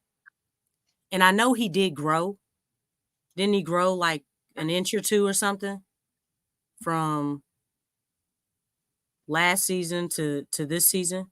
Yeah, he grew. He was like originally. Yeah, he grew. What, when he first came out, he was what, like 6'8", 6'9"? He was about like 6'7", 6'8", and I think he grew to damn near 6'10". He's down to 6'10". Okay, so yeah, I don't Griff think said it's like watching a baby deer learn to walk and run for the first time. Yeah, it is. But a lot of times when you just grow like that, in a short span of time, you kind of have to work on, getting used to your body, work on your coordination and different things. But I think that's kind of something that he should do because sometimes when he moves, it's like, dude, that looked like it hurt. And he does finish at the basket, but it can just be a little bit better so, he doesn't end up hurting himself, so I think that's one of the things that he can work on. I think working on that will help him as far as with his shot creation. And then making 1, 2, maybe 3 dribbles and going into the jump shot. I think that's one thing. Like if he's being ran off the line, because a lot of times when he's ran off the line, he's going in for a layup or a dunk, and sometimes if they're running you off the line, KD does this a lot, taking that one dribble, that one big step, a nice strong dribble, and going up. Yes. Or 2 dribbles. You know what I'm saying? You don't always have to go if you're not shooting the 3, you don't always have to go and attack the lane for a layup or a dunk. Sometimes if you just once they run you off the line and you create that space, 1 dribble and 2 dribbles can do that for you, and you've done your job. So I think that's another thing, something basic that he can learn. Yeah, that's good. That's good advice right there from you and DC for Trey, man. And yeah, he's still developing his game, man. But like, I see him much more than a 3-point shooter. I mean, he's dunking on people. He was doing that, and that's the next leg of development for Trey Murphy III. So once Brandon Ingram's out of the way, he'll have all the time that he needs to kind of get his game together, man, and get to that next level because Trey's looking to get paid. So you want to see all that from that brother. All right. So shout out to y'all, man. Appreciate y'all being in the stream. Please feel free to hit the like button, hit the subscribe button. If you're not a subscriber, please feel free to chime in the chat. The poll is there. Which big would you prefer? We got 4 bigs up on the board. Y'all let us know which one that you prefer. We'll go over the poll before we cut the stream down. If you're listening via X. What about you got Jared? You got Jared Allen, Isaiah Stewart. No, Laurie Markkinen not up there, Q. Yeah, Laurie's up there. Oh, Laurie up there? Wendell Carter Jr. Laurie's up there. Laurie's the first dude. Matter of fact, he's the one leading the poll right now. Okay. It's Laurie, Wendell Carter, Jared Allen, and Walker Kessler. Oh, Walker Kessler. So no Isaiah Stewart. Okay, gotcha. Right. Yeah. I mean, if we get Markman, I mean, realistically, wouldn't we be able to pull in Kessler with him? Or at the very least, we can get Lexxah's favorite. Don't they got John Collins over there? Okay. Don't Collins. I don't think Collins is a dude. don't You might be able to bring get my both. name down, man. No, I'm saying if you can't get Kessler, right? You got Larry with intentions of him possibly, being your center. Like you still need another solid starting center, in my opinion. Like you can't run that lineup all the time. Like or let's say you can start them all the time, but you might have to go away from that for certain matchups. So Well, I mean, you try and get Kessler, but if you can't, like you still need another center. we still talking Danny Ainge right here, and you trying to get Laurie Marketing and Walker Kessler from Danny Ainge is. Well, how are we gonna get another center? We need another center. We I mean, just sign whatever's left. We go get Daniel Tice. Darko Saric was out there, but I'm hearing that Philly is looking at signing him. He's been playing good Yeah. overseas, so Yeah, I know Philly what's about to pick him up. Right. There ain't a lot of centers left in free agency that I would consider a starter. We have Cody Zeller as a don't break the glass player again. I mean, what do? We need another big just in case this exotic lineup doesn't work in certain games or against certain matchups. Go ahead, Lex. Oh, I was just saying names are being crossed off the board. Yeah. Oh, I forgot. My bad. DJ got the answer. Aggressive. And you sitting up in here talking. Look, the only move the Pelicans made was getting Dejounte, and that's it. Stacy says Nick Richards. Who's hearing about Nick Richards being on a trade block though? I mean, Nick Richards ain't bad, $5 million, but are they trying to get rid of him? I haven't seen Charlotte do anything to suggest that they just trying to get rid of quality players. I haven't heard anything on Nick Richards. I mean, they went got Green, the two-way guy from Dallas. They trying to put together their team. Nick Richards is, they big guy backup. Your backup big, yeah. Right. So I don't. Is Charlotte? I don't hear his name in any trade talks. I mean, I'm all for getting Nick Richards. I mean, you could return him back to where he belongs because we drafted him. Yeah, they say. Well, actually, to Stacy's point, HoopsHype has something about that. They're saying that the Knicks are eyeing Walker Kessler and Nick Richards on the trade market. So okay. It might be something to Nick Richards. I'm with it, man. Nick Richards is solid, man. I'm with it. He's starting caliber center. That might be it. All right. Thank you, Stacy, for that, because I was not aware that Nick Richards was on the trade block. I thought they were Me neither. Maybe it's just rumors that's unfounded, but I say the Laurie thing is exciting. You go for it, but if you can't get Laurie, man, I'm pedal to the metal. Wendell Carter Jr. some type of way. We're getting rid of BI. Make that trade or whatever. Maybe we still bring some picks back after we get him because I don't think that's a fair trade to trade him straight up. Orlando don't have a salary cap, so it's got to be a third team. But we can't pull off the Laurie thing. I say you get Laurie and figure it out if we can pull it off without killing our future. I think Nick Richards might be the guy for us. Oh, Nick Richards, no doubt. If he's available, I think that's good. He averaged 10 points a game, 8 rebounds. We don't have a 2025 first to give him, no, Stacy. He's 7 feet tall, 245. We drafted this guy. Yeah. For them. We drafted Nick Richards. The Pelicans did. And DC, he's from, guess what country he's from? Where he from? Where from? DC? He's from Jamaica. Oh, wow. Jamaica. That's interesting. I didn't know that. I didn't know that. Very interesting, huh, DC? Yeah, man, and I understand why he's a center, bro. He was the famous island coconut go-getter. He just lift his big old hands up there and pull coconuts down for everybody. Oh, that fell real flat, DC. Yeah, it really was. You could like wah wah wah. Yeah, that fell flat. What the hell is that? I can't even make out that emoji. What that was? DC, that was flat, brother. That wasn't good. Yeah, I mean, you could have. You just could have thought of Boy, something. y'all bringing up the Jamaican talk. I have to try to give y'all something to go off of. That was awful. No, it was. You could have did better than that, man. Yeah, that was whack. Step your I game up. didn't really care. Game up, dog. Yeah, that was terrible. You know, you killed everything on. You killed the vibe on that, DC. Well, let's move on. Job well done. Let's move on. Let's not harp on this joke. Let's just move. Yeah, now we can get off of Jamaica. Point taken. Good job, DC. That was my intentions. What's Why next? There you go. I doubt. I doubt. All right, let's look at this, fam. We're gonna go into this before we close down the stream. We're gonna kind of update you guys on the current unofficial depth charts of some of the guys in the Southwest division. Now, right now, we got the Pelicans on screen, and of course, I showed you guys the unofficial depth chart for the Pels.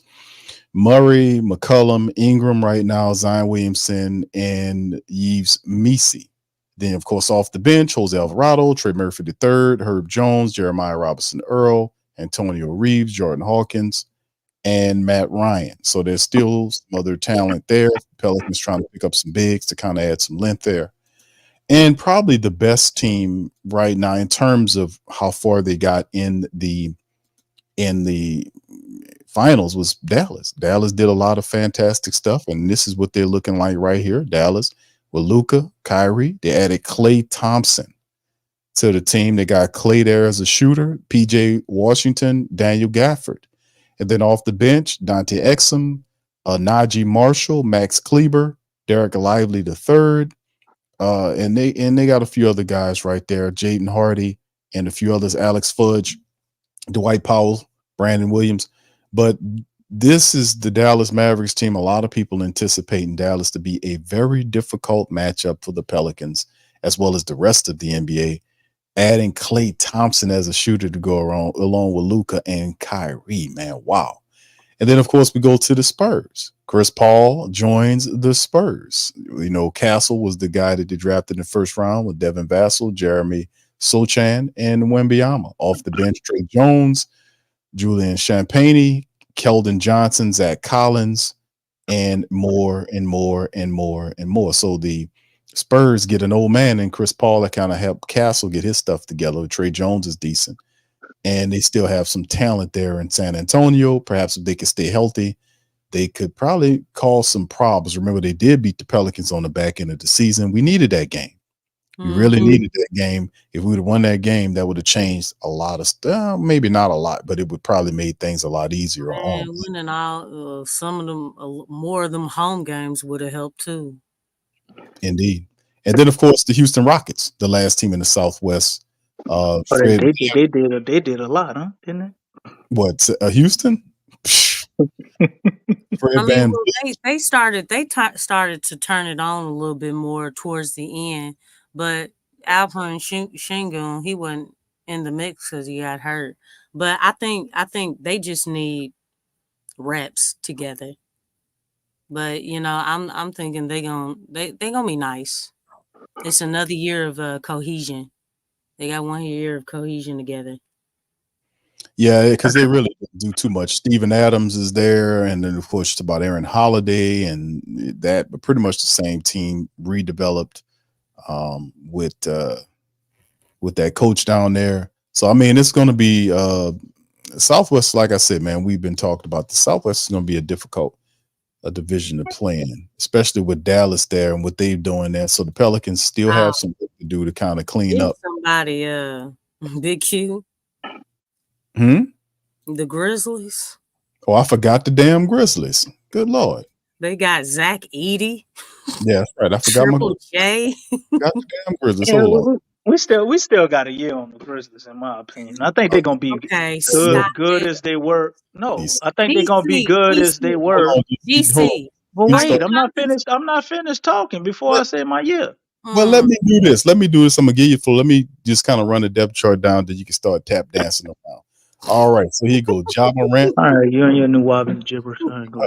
Marcus Smart, Desmond Bain, Jaren Jackson Jr., Zach Edey, Derrick Rose, Gigi Jackson, Vince Williams Jr., Scottie Pippen Jr. is there, Conchar, and a bunch of other Brandon Clark, Trey Jemison is there as well. So it's a bunch of people there. A lot of these guys are going to be healthy. Luke Kennard, they're in the process of working on his contract right now. Get Luke Kennard back. Yeah, but he's going to be back on there.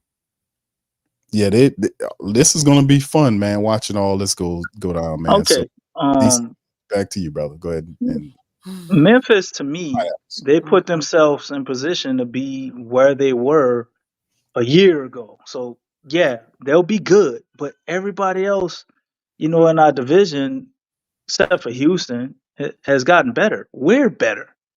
So and that's funny, Lex. Damn, we didn't get better. I mean, we still don't have a center, but we're better. Exactly. We get better. DC's being optimistic. That's what he's doing. Oh, Lord. I mean, we got BI to work out a trade with. I'm pretty sure we'll be able to get a reasonable center, regardless of what they do. But I mean, Zach Edey is a rookie. That's why I'm saying, to me, they're like a year away. He's still got to figure out the NBA. Okay. It's the same thing with Wemby. Like, now the second half of the season, when he start to get, the ground up under him, yeah, that's when it start getting a little dangerous looking at Memphis. But everybody else has gotten better. Dallas has gotten better. We got better. Sacramento is trying to get BI. They can potentially get better. You could say the Nuggets took a hit. Clippers got worse. Timberwolves are still there. The Warriors got worse. But all the younger teams, you got OKC. I don't think Memphis just comes out and they jump back up to 1 or 2 just like that, man. It's a different Western Conference at this point right now, and it's a difference even in that division. San Antonio got Chris Paul and Castle over there. That's not the same San Antonio team. I think you could say maybe San Antonio could be better than Memphis this year. Maybe not, but all that, man. Nah, but I'm just saying the conference that we're in, it's not the same, man. It's better. Even the Houston Rockets, they didn't get better on paper, but they played a lot better at the end of the year. Like it ain't an easy out for nobody. So I don't see Memphis just taking off and dominating the way they did. I think they're as good as they were a year ago, but everybody else has gotten better. So where does that put that same Memphis team in the mix with everybody else? They probably make the playoffs, but I'm not saying they're not. I'm not scared of Memphis. Like no, you still got all these other teams to worry about, man. I'm scared of shit. Man. I'm scared of the West. Like what you talking about? Nobody's scared. Shit, we got a lot out here. Yeah, I know. But the thing depending on who we pull off in this trade, that might call my fears. Like I might not be scared at all. Man, y'all better not be scared. DC been shooting down playing Memphis for a long time, man. I done seen a lot of stuff happen out here on the road. Like you got to have a healthy amount of fear. Okay, what roadkill? I done seen people get killed on the road. Yeah. I'm talking about like animals, like I'm talking about the NBA. I done seen people get killed on the road. Okay. DC, what are you talking about? What are you talking about, dog? I'm lost. Explain yourself. Do I need to classify this as crazy pineapple talk? What road wins, Big Q? The Pelicans were some of the best in the league at road wins. Well, you okay? All right. Well, because you was bouncing around between two different killings. That's right. It's called an analogy. Okay. You gotta understand. Yeah, there was a lot of promising things with Memphis. If you think when Ja came back, that was basically their squad. Couldn't stop them. Yeah, and they came back being down double digits, like within a week. Yeah, they was running it till you heard. And they showed, like they have. I'm telling you, They have not lost a beat, and now you're adding a player Well, like Zach Edey. Hold I on, look at it. I DC. look at it a little different. No, Hold on, They listen choked though. the Listen Pelicans though. choked that game. DC. Hold on. No, Let her finish. no, no, Let her no, finish your thought. no. Remember, that's the game where your coach, Willie Green, when he wanted to take out Zion was guarding Triple J. Remember that? And who did he put in to guard Triple J? He put in Dyson Daniels. Remember that? That's that game. Okay? Like, dude, like, look, the commentators were like, they took out Zion to put that dude on him. They went straight back down to him. They hadn't even played a whole lot together. Like, let me tell you, like, Memphis has a style that they stick with. They know who they are. They're very disciplined, and not only that, you didn't compensate for the one thing that they have that the Pelicans don't. They have a coach. That dude can coach. He can coach, man. Like, you know, they know exactly. They the grindhouse.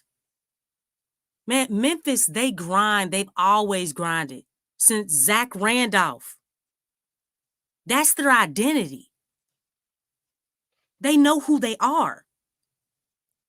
Man, Ja just got back that game. Y'all remember this? They look like a totally different They look team. different when he's there. That's no doubt about it. Because Ja Morant was back and everybody fell into place. Everybody fell back into their normal positions, right? Yep. They were totally, they weren't that below 500 team that we saw. You can't look at their record. Look at them when they play. They were not playing the same. Then Ja had the shoulder thing. He was out for the rest of the season. Bane, he went down. Marcus Smart, he went down. You had G.G. Jackson and the other guy, they stepped in. And let me tell you something. When the starters get back and then you add G.G. Jackson and that other dude, I forget his name, I'm sorry. Vince Williams. Yeah, he played his ass off. They are going to be mean. They're going to be mean. Because they already know what their identity is. Guys just went down. I think you downplaying. I think you downplaying them a little bit. You're not hearing me though. Like I'm No, not I am hearing downplaying Memphis. He No, you're always not. downplays Memphis. Like No. I'm actually. I said what was the year before last, man? I can't call Memphis our little brothers no more. They didn't embarrassed us with Zion and Bi, and I was all for that. I gave them their respect. What I'm saying, far as Memphis will be good. I'm not saying like you making it sound like they're not a threat. I'm not saying that. I'm looking at the landscape of the West. Is Memphis more a problem than the OKC Thunder? I don't think so. They're going to be in the mix, though. Nah, they're gonna be. I said they're gonna be in the mix. I said they're gonna make the playoffs. Yeah. They're gonna make the playoffs. I'm just saying. I look at Memphis as what they were and what we've known them to be a year ago, right? But everybody else was able to get better, so they're not gonna be the same team that went number 2 in the West. That's all I'm saying. Memphis is a legitimate threat. But I watched us play the Memphis Grizzlies with Ja coming back those games. And like you said, Willie Green put dice in for whatever reason. Yeah. And we choked away. You could say both of them, but I got to give them credit for one of them. We should have at least been 1-1. We definitely was supposed to beat them. Especially the game when Ja hit that game winner. We choked. And you know what? So it wasn't like they were that much better than us. We fumbled it away the same way we did with a whole bunch of other games. What's the definition of better? What do you see as better? Because I'm looking at everything. I'm looking at the coaching too. Because that was a no, for real. Isn't that a part of it? Isn't that a part of it? The coaches would go ahead, DC. Would you? I would say it like this, Lex. So every time you see a team lose, you always feel like the better team won. Could they have been the better team that night, or are they overall a better team than you? Because I look at it that way. Sometimes you have a team that's a better team, man. but they were wasn't just mismanaged. against Memphis. Oh, and what? That wasn't all Memphis. 27. That's why I put a big emphasis on point guard, Lex. Having a point guard changes. But we didn't have that. You only go by what's on your roster. You don't have. We got a point guard now. Just like when we got a physical therapist, BI, Zion miraculously played the most games they ever played in Pelicans uniform. Who's better? Well, Zion, not BI. The thing is, man, we've named all this season, all last season, the problems that the Pelicans have. We don't even have to include any opponent team. Take your pick. The turnovers, the energy, the ball movement. You know what I'm saying? Like understanding mismatches. Take your pick. Those were problems that the Pelicans have had. Not hitting from the charity stripe. These are problems that the Pelicans had all season. And you know what? A lot of those problems were not addressed. You know why? Because you started to see those things. Being able to perform at a high level under pressure in the clutch. That was consistent. That wasn't just against Memphis.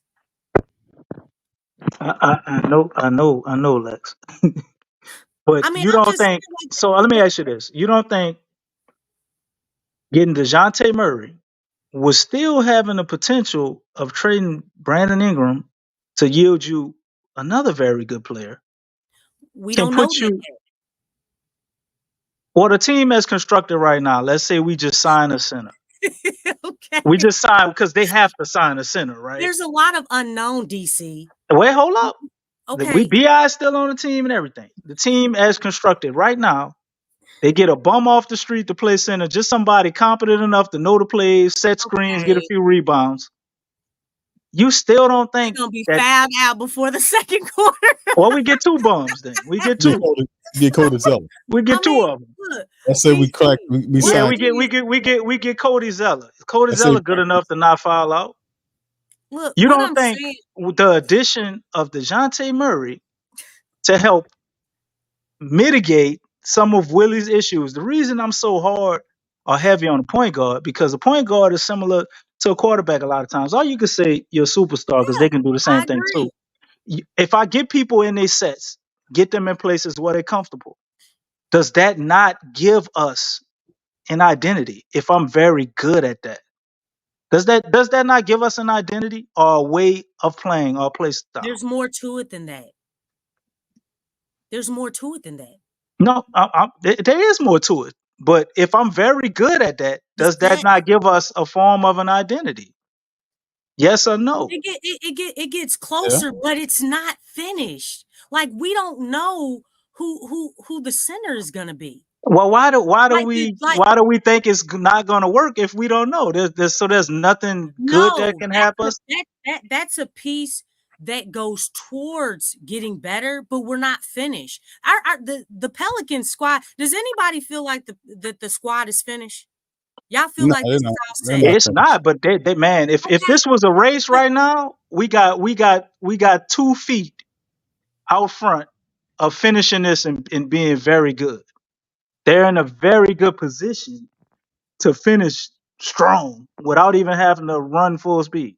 You know, I don't know. I would say names are being crossed off the board, man. What names? What are you talking about? Huh? What names? Okay.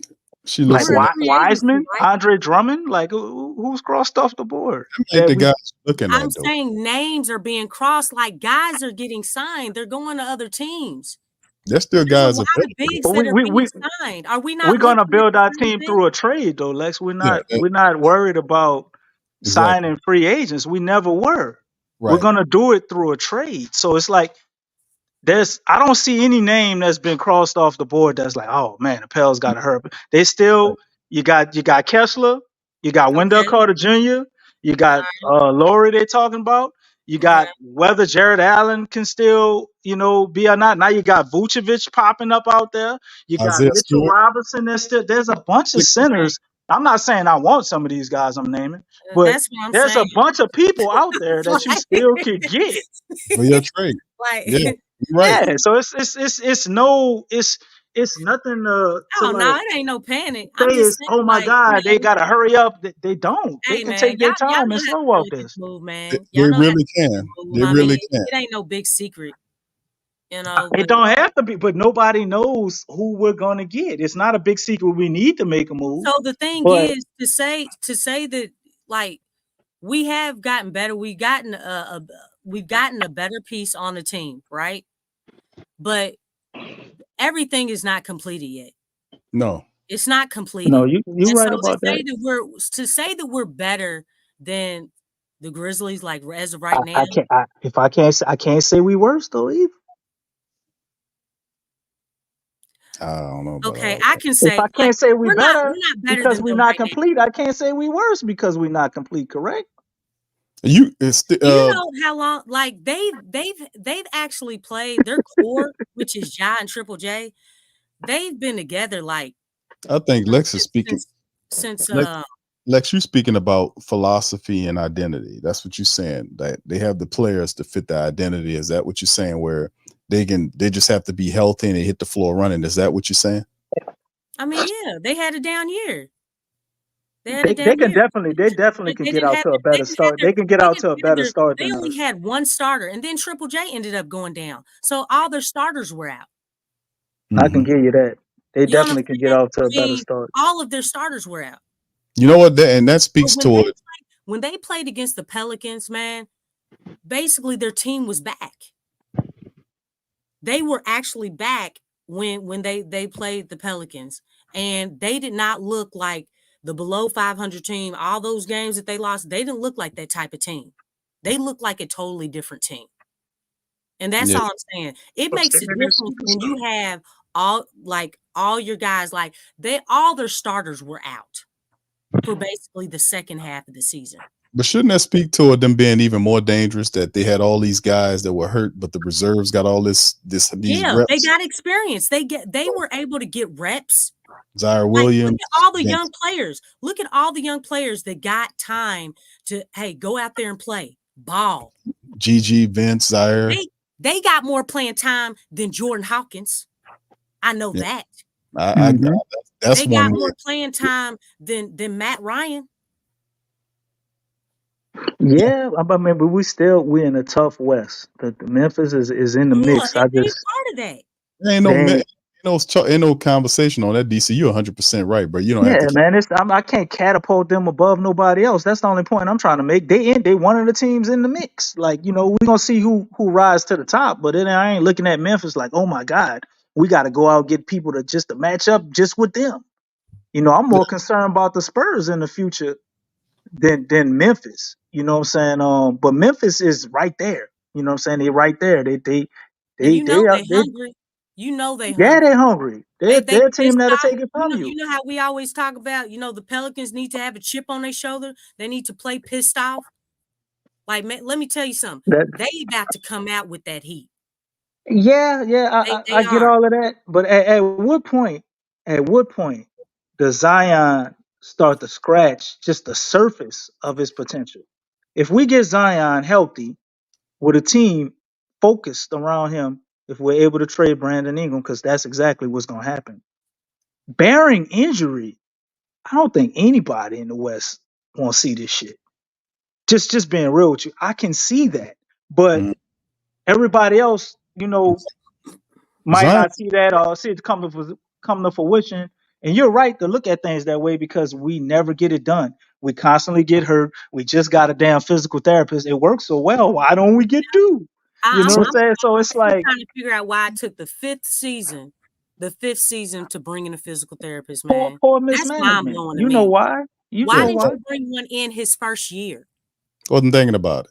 He brung in And Aaron everybody was Nelson, talking about how unique his body was. but they brung in Aaron Nelson, who had a reputation of being They a tried. coach. Yeah, that was David Griffin's first hire. Aaron Nelson. Everybody said Aaron Aaron Nelson Nelson was the best. was You the know, best. that's what He he was was. before he came here, and it didn't work. It didn't So work right. we can't Well, Absolutely. say he I didn't. think They what's didn't really try it funny. all. No, they did. They did because we covered all that. Nah. Somebody should have Nelson, been on top of Aaron Nelson. Say, hey, don't you think we should get a physical therapist? Oh, for all we know, Aaron Nelson might have asked them to get physical therapists, and and they were being they cheap. said no. And they We said don't no. know. We don't We know. just we're gonna just use all these damn Oshner You just doctors. got to step We it up, didn't man. give you $2 million. Or we didn't get no damn physical therapist. We got to use with the Oshner Like you doctors. We right. don't Who have said physical it? Somebody therapists. said it up in the Right. chat because they cheap. Strider KGN. Yeah, I see you, Strider. Yeah, You know what I'm he saying? might be That right. is true. That No, is true. but that's Because the thing. does he But still owe some but assistant coaches some money? but boy, Amy been working miracles on me because she made a believer out of me this year. So if we could find somebody that maybe went to the same schooling she did, man, the possibilities are endless. But see, this the same thing I've been saying. It's trial and error because the Pelicans were using the staff that take care of the Saints and the Pelicans. That's what Tom Benson Mhm. was doing. He bought the team and he thought he can That is use. so crazy too, because you got to It's do like it different ways you're for not both even of those using the same organizations. muscle That is groups. wild. Yeah, That's but wild, Because man. look, that's the just thought just process. That's just why from when Aaron, basketball to flag football, golly, there's a no for real. There's a I know huge Lex, but difference. it's the business There's a huge philosophy. difference. The philosophy of the Pelicans and the Saints at the time when Tom Benson bought them, he used the same medical staff that he had. He also had a deal later on with Oshner, and he was using Oshner doctors and people to come in there and help. And there was a lot of problems going on with that. So eventually, like I said, I'm gonna keep saying it was trial and error. That's how they operate. They'll scratch it off. We got to do this. We'll scratch it off. I mean, that's what they were I doing. mean, And what is the interview process they like? I spent mean, they spent over $300,000. Now they said it was Gail's money to rework the physical therapists, not the physical therapy, but the staff, the medical staff, and the physical staff, and the facility that make it law. They spent like $200,000-$300,000 to refit it. Yeah, that's what they did. They didn't know what the hell they was doing. They bought the team, and really, I mean, see, I know all about the history of the shit because it was really Tom Benson got involved because his brother was trying to buy the team. It was Tom Benson's brother Larry was in a group with several other big time businessmen. One of them was a dude that was getting billions of dollars from a Porty, a big wig down here that's tied to the Port of New Orleans. And Larry Benson was the guy leading this group, who was the top group at the time to buy the Pelicans because, the NBA owned them and they were looking to sell. It was David Stern who then approached Tom Benson as who could be a particular owner because he liked the fact that they had a successful organization with the Saints. And Tom Benson then outbid his brother Larry and took the team and and that's what happened. They went through all this stuff. Mickey Loomis was the general manager over the Pelicans before they decided to, change that up and do something different. So, I mean, like I said, it was a whole bunch I'm telling you, it was trial by error. They crossed this out. They screwed this up. They did this. This is how it worked. So we getting to the point now, finally they getting it. It's like with Willie, who finally saying, you know what? What's the difference between us winning games on the road and at home?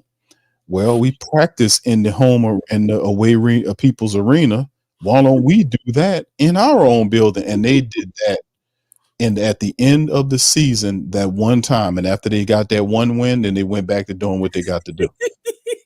So that's what I'm saying. That's stuff like you would think that some of these people should be way more intelligent to kind of rationalize this stuff a little bit better, but they've shown you consistently that their vision don't go out that far or they're not very detail centered to understand it. But I got to give them credit because whatever don't work, they'll hurry up and cross it out and try to fix it, as opposed to keep going with the same stuff that don't work. That's what I was saying about Willie Green. Nobody stays the same. Nobody. You either get better or you get worse. You never stay the same. Mm-hmm. Everything is constantly in a state of flux and change. You either change for the positive or you change for the negative. Mm-hmm. So I was saying, when you have now with DC, I gotta give him props because he hit some good points about the acquisition of Dejounte Murray, because it gives you a court general that takes a lot of that stuff away. Like, we'll have this committee confusion by this group committee ball handling situation. You got Herb doing it, you got BI doing it, you got Zion doing it, and then we'll beat the hell out of them with Zion running point one game, and then we're gonna keep that going, and then you come back the next game and CJ out there dancing. See, all that's nullified with Dejounte Murray. He handles the ball, he sets the table, he distributes, he operates the system, he operates as Willie Green's vestige or his visor on the court to kind of set up everything. That's a big win. And we on the verge about the being able to do the switch all Q for real. Yeah, and you got players like Misi, who's a big guy that can move. So that helps, and then the Pelicans working on working on getting some other skilled bigs to help, whether it's Larry Market or somebody else. So that floor general that's a big chip to have, because that's something that we've lacked for a very long time. The biggest need for the Pelicans was to get the floor general, and Dejounte Murray plays defense. He averaged over 22 points a contest, so he can score. He's a smart dude. He's very versatile, can guard multiple positions. He's not a troublemaker. He's highly intelligent, and he's in the prime of his career. So, like I said, man, this is a good situation they got set up. The biggest need they took care of, and now they're going after the center. Ex troublemaker Q.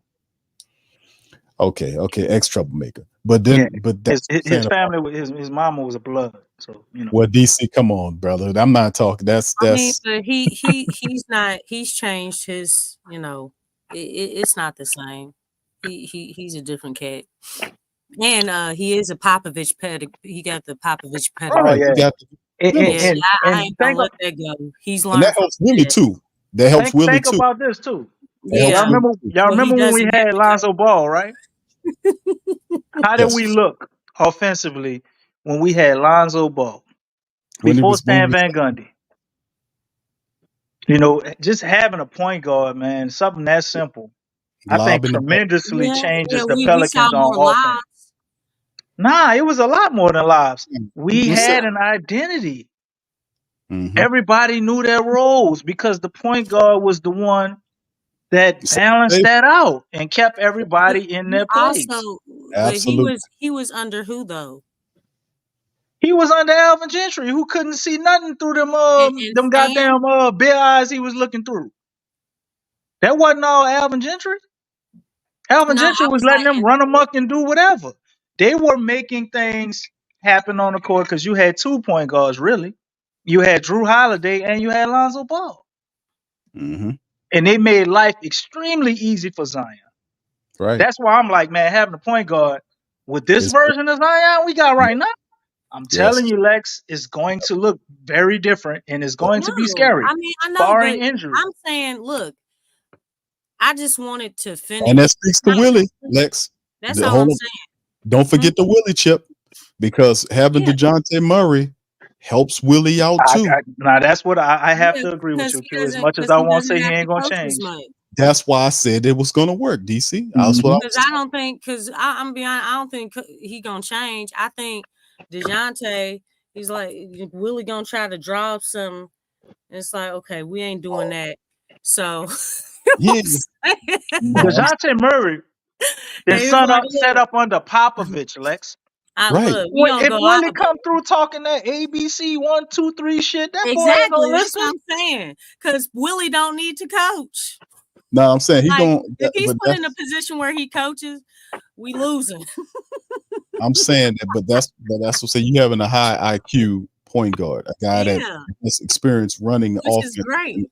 He took instruction from the best coach in the NBA. and Greg Popovich, a living legend. So Man, Willie, that knowledge will transfer to Willie. Willie's familiar with Popovich. That knowledge will transfer. That will transfer because they can have a dialogue about why this won't work and why this will work. That helps him out. That was one of the biggest problems we talked about. The Pelicans did not have a floor general. We had all these other dudes who would then have decent outings at times, and then they'll fall back into their nature. When you have ISO BI, and when he wants to turn into Kobe with a pullback, flip around shot and all this kind of stuff, or CJ going and then down. CJ said, "I could do it too." I could do it too. Start dancing. Yeah, he would do that jump too. That's They exactly start what it's dancing. like. I make just as You much can do money what as I you. can do. Watch No, this. you can't, dog. You need to go play the two somewhere else.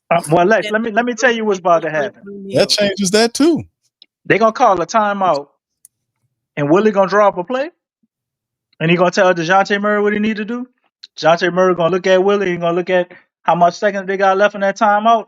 Right when they got about 8 seconds left, he gonna look over at James Borrego and say, "Man, what you think?" No, he ain't gonna do that. And that's what we rocking with. He ain't gonna treat him like that. He gonna tell him, say, Coach, I got a better idea. Why don't we do such and such, such and such? If I pass this, that, and Willie is agreeable enough. He's like, you know what? That sounds like it. That's how it goes. It's give and get. You know, that's how the universe works. Like if Willie has an idea, and he's gonna have dialogue with his floor general, and the guy and Dejounte will give him a better idea. Willie would go with it. I can see Willie. No, you gonna do what I tell you. Now I don't see that. That's not his personality. Yeah, he not that. No, right. So as long as he's not that, that's why I was saying that change can happen, because these players and he can trust Dejounte Murray because he's been in different roles, different places. He has more than enough experience. He's been tested in the game, and he's a player that you can count on. That's why I was saying that having Murray here helps. You know, Willie will be better this upcoming year because they'll have that dialogue as a team, and you'll see those wrinkles ironed out and a lot of stuff. Now, it don't fix everything, but it does improve how the Pelicans will communicate on the court when you have a floor general. That's really big. Then getting a center, whatever the trade will be for BI, would be awesome too. If it's Laurie marketing, his scoring and his 3-point shooting with Zion, and like we said, this was something that we talked about years ago, creating space around Zion and always talking about Zion's gravity. You know, Right. if he's healthy and you have the proper shooters, and we got most of them here. We got the shooters here. We've got them here. It ain't like you got, we got to find some more people. No, we've got the shooters here. So if we can just get certain people out of the way and open up these areas, we can be able to see a lot of that this year in Zion's in his new contract year. We can see a lot of that around him with all that space, because he's going to attract the space and pass out for 3-point shots. How does that look? You see? So, and with a mobile center and Dejounte Murray, our defense is also going to be better as well. DC, and another thing, why Willie's going to be better, there's no more Larry Nance to over rely on. Now you do have Jeremiah Robinson Earl. We got Robinson Earl. I'm getting you prepared for that. He is going to fall in love. No, it's not the same. Jeremiah, the same as Larry Nance. I mean, it's a different setup, but at the same time, he doesn't have Larry Nance to rely on. Dyson Daniels is gone. Najee Marshall. Larry. I love you, Don. He has to find a new group of guys, and most of the guys that he has are offensive-centered guys.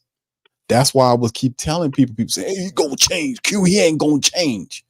I'm like, what? No, he got to. Look at all of the guys that he relied on last year.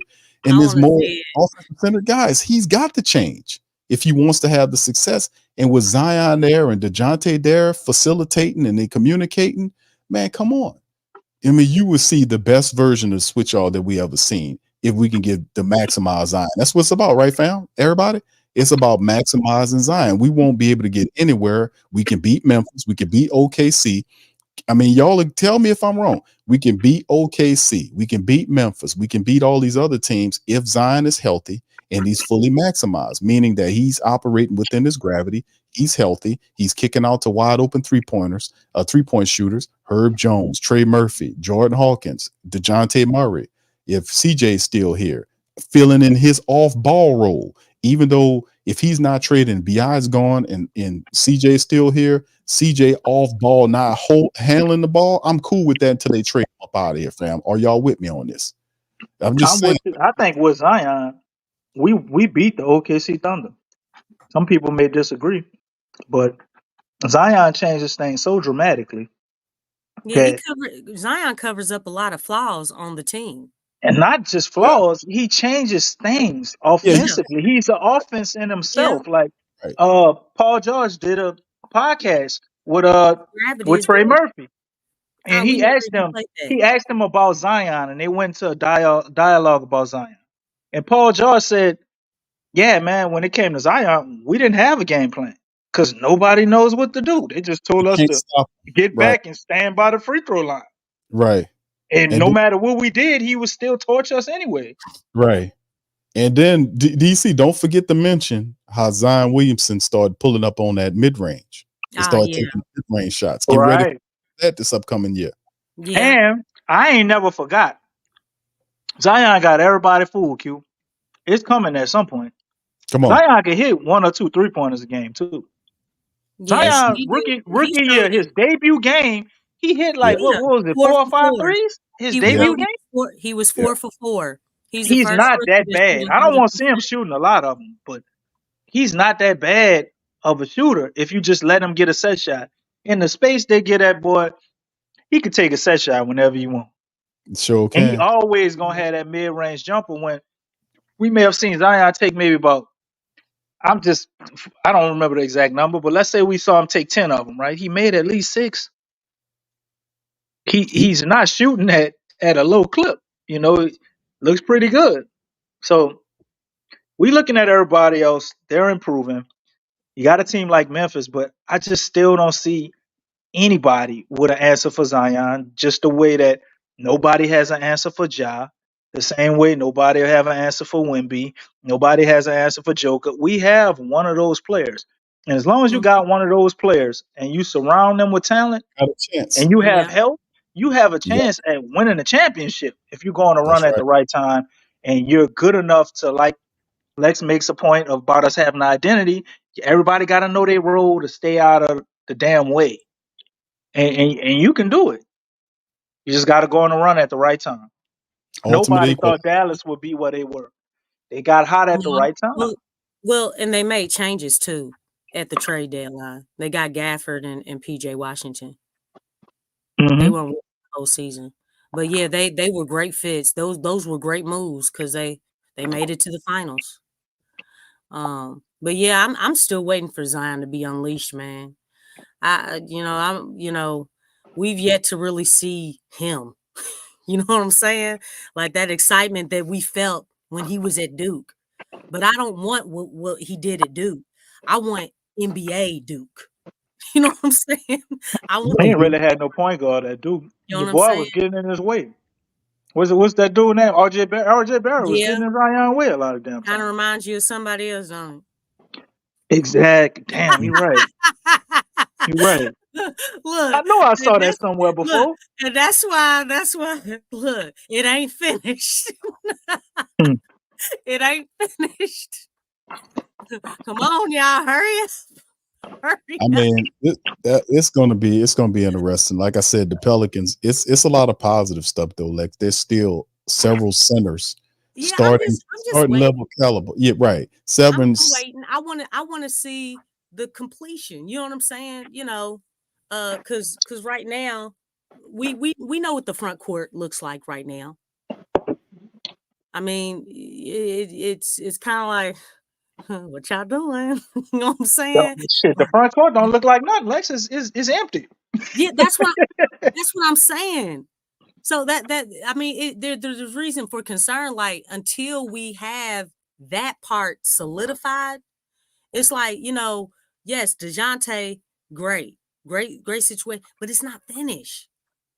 It's not finished. We got the point guard, but we still got to finish because again, it's all about matchups.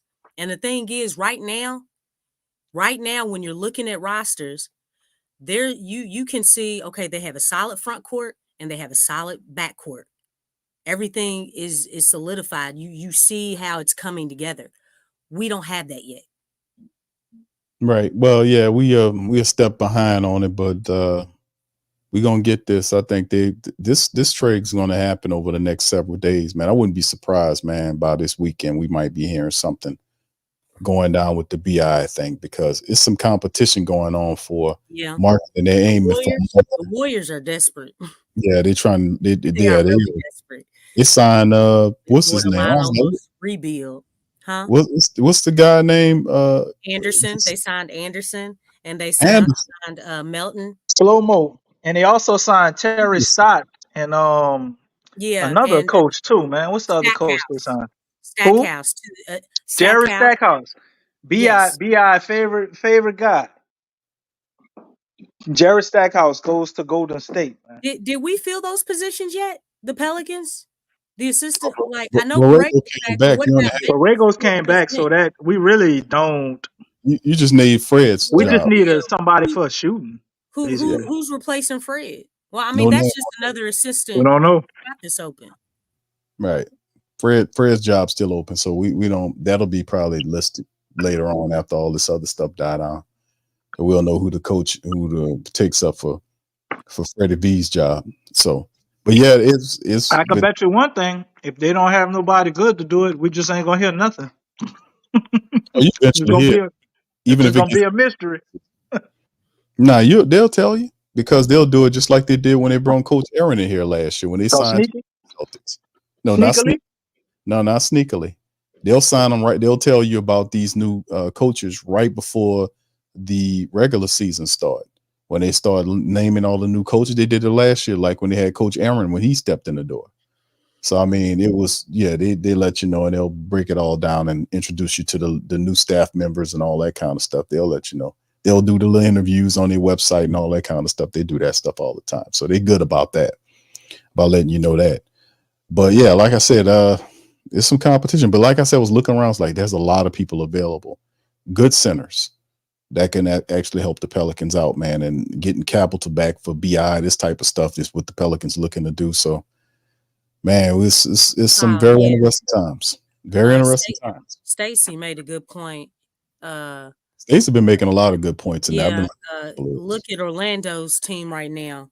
Yeah, they've really beefed up, and they just got Caldwell Pope. No, Orlando just brought back everybody they had. You know? I know. I mean, so that's another year of experience that they got, and they're adding a champion, a 2-time champion, and you know he's known for his defense. I mean, that's that's a great situation. I still don't think that pushed them up there with Milwaukee, Philly, the Celtics. What's Milwaukee done? Cleveland. Huh? What you eating? Pineapples? Yeah, of course. And driving? No, I'm not driving no more. I stopped. Right. I was at a stop sign, and I thought about how unsafe that was. I said, I can't just stay at a stop sign and do the podcast, so I just pulled over. Yeah. This dude here, man. This dude just be telling all kind of stories. This dude here. Tell us a story about outside the moon, DC. What about outside? Once upon a time, way down in the back of the French Quarter. I seen Big Q moonwalking. No, you damn sure you didn't. You damn didn't. No, you didn't. I was just as shocked as you are. Like hell you did. I was right at that LGBT flag. And I looked. DC, what are you doing down there, brother? What? Well, that's the turnaround point on French Quarter. Everybody knows. And something just told me. DC down there where you don't have no business. To take a look. And I saw Big Q walking. And I know it was him because he hit me with his famous tagline. I'm Big Q from the Sports Code. I'm lying. I don't talk like that. Oh, this dude crazy, man. More crazy pineapple talk from DC. I think you're crazy. DC said everything. That was a good album. I think you're crazy. DC's working on DC's a musician too, y'all. If y'all knew that. Play a good time. He does. He makes beats and stuff like that. I just finished my food and start driving again, Lexxah. Can't play that guitar for you. Sorry. He tried to sing one time on this beat, and I was like, "Say, bro, Cause he's so crazy. you might have to get one of your brothers to do that for you. Just like me. Have to get Ziggy to help you on that one. We'll try DC is like he's like I like this. I like this music we got going on in the background. Keep that going, Lexxah. DC is like Jasper Isley of the Marleys. He can't sing, but he does play the guitar. That's what DC is. That's how DC is in the Marley fan. He's like Jasper Isley. He can't sing. Damn, you old. Cue that boy said Jasper Isley. Who the hell is that? Everybody knew the Isley brothers. Cut it out, boy. Everybody knew the Isley. Hey, everybody 50 and up. Brother, everybody knew who the Isley brothers. They're not listening to them. They're sampling them, boy. What you talking about? Man, all I know is Mr. Big, man. You're contagious. Go Pels. Give me what you got. All right, Lex. All right, Lex. And the man said, drive me crazy. That's all I got, y'all. That's all I got. Oh man. I got three words for DC, man. Go Pels, man. Go Pels, man. That's the wrong color. Wow. Go Pels, man. We should bring Slim on and let him do it. Go Pels, man. Have you been practicing, Slim? You've been practicing? DC busting for everybody. Go Pels, man. Hold up. Jay Carvello said the Warriors are trading for Hill. What? They're trading for Buddy Hill? That's news. Carvello love DC. There you go. Carolina love. Hey, they need something. Like the Warriors are really, really desperate, man. Oh my God. They traded for Buddy. You mean so sure? Man, this like what they call that? The what if? Alternate reality. Remember when that dude in Sacramento said Buddy Hill reminded him of Stephen Curry? Y'all remember that? Yeah. Now they trading him over there to the Warriors. Yep. Sham crazy. Yeah, they this is crazy. Talks. Wow. Yeah. Nah, but the thing is they getting him on a lot of people though. He what? The Warriors missed out on a lot. Nah, I mean, it's not an impressive signing, but if Buddy Hill can be good anywhere, I'm not gonna lie. I would think it would be with the Warriors, just with how they plays. I don't think this, makes them a scary team or nothing, but I definitely think they can get the most out of Buddy Hill probably than anybody else. Man, Jay Carvel, that would put all right. What's it? Nah, that's Udito. You pronounce it gaming. Shoot, if they did that would be a straight up rebuild right there. Trade step to the Pelicans. They saying we'll give them to you. Nope. Yeah, you are so funny. Ain't giving up. No, give them the stars. Give them Brandon and CJ. Oh no. Oh goodness gracious! All right, you know what I'm talking. Y'all ain't scared of the Warriors? No, they still got Draymond. Draymond, Steph, and Buddy Hill. You know what? I'm surprised. I'm surprised they kept Draymond. I always thought that Draymond would be the first to go out of that court. I know, right? I thought he was gonna be playing with LeBron. You know what I'm saying? And I mean, but I think the front office, I think they scared of Draymond. That's why they haven't traded him yet. With everything he's been doing.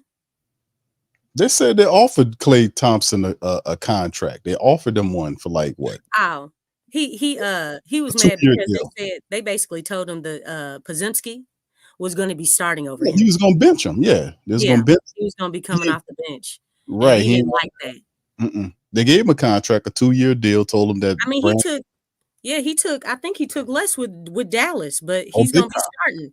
I think that was his biggest thing. Right. Yeah, big time.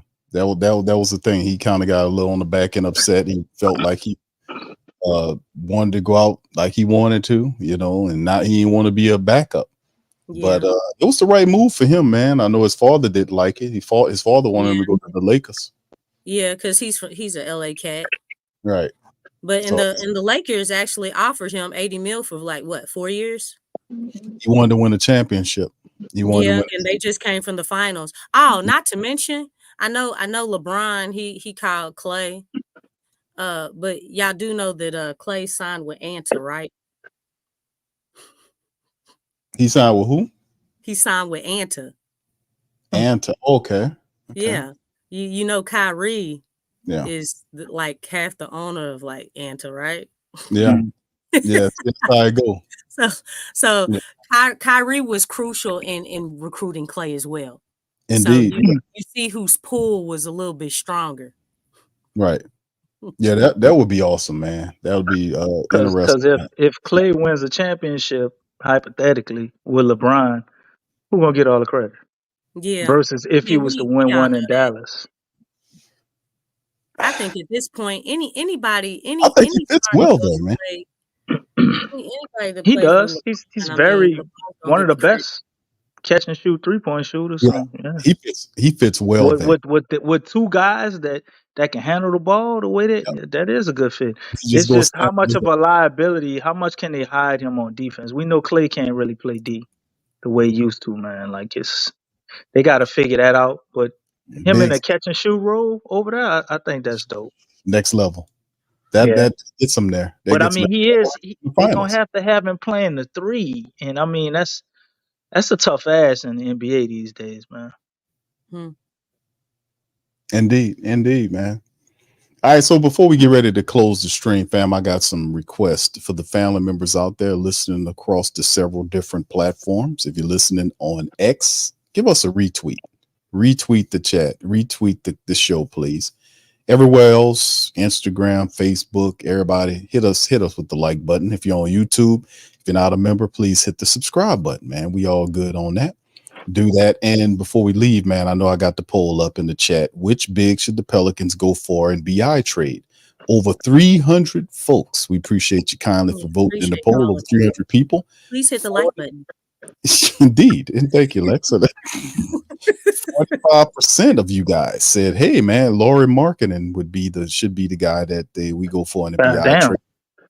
45%, and that's the biggest amongst all the pollers. 31% was Jared Allen, and then it falls off a cliff. Wendell Carter and Walker Kessler all represent 12% apiece. So the big pretty winner, even with those two.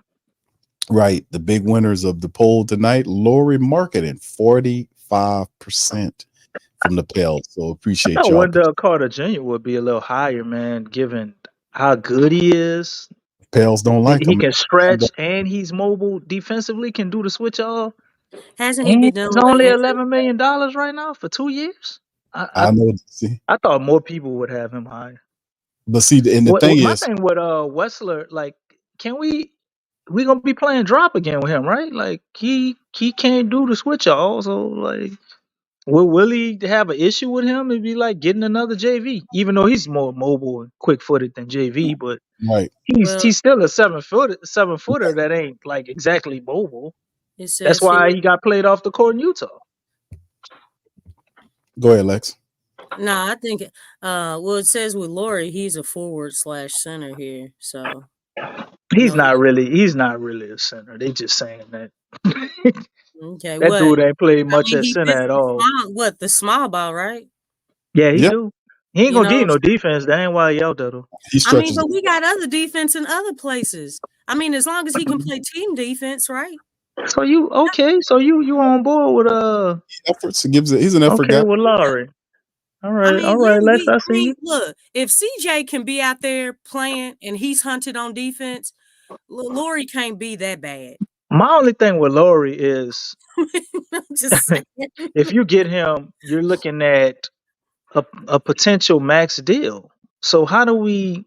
So we give him a max, we get rid of CJ and Trey gets his extension, and this is our core for the next 5 years or so.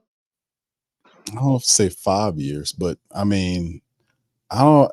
It's I mean, I yeah, think the the thing is, money. this would be a trial, like if we did get him, like to see if it even works, which I don't think it would not work. You because it's things you got to account for though. DC along with the Lauri marketing situation. It's also Trey Murphy. That's another financial chip that we have to look at. But getting rid of CJ McCollum definitely helps, man. Whenever we can Yeah. offer him, that's a big part of it too. Like we know Yeah. Bi gets us one of these guys. But and I some mean, what would Laurie Markman be looking at? Did he make all? He made All Star this year.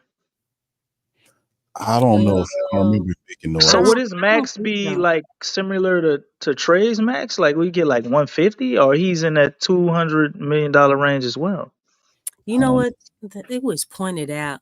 I don't. I think we should discuss that, and then we go ahead and get out of here after that, man. But I'm curious to see how real it could be, because if we get Laurie, man, moving forward, we're always gonna have to keep a solid center, in my opinion.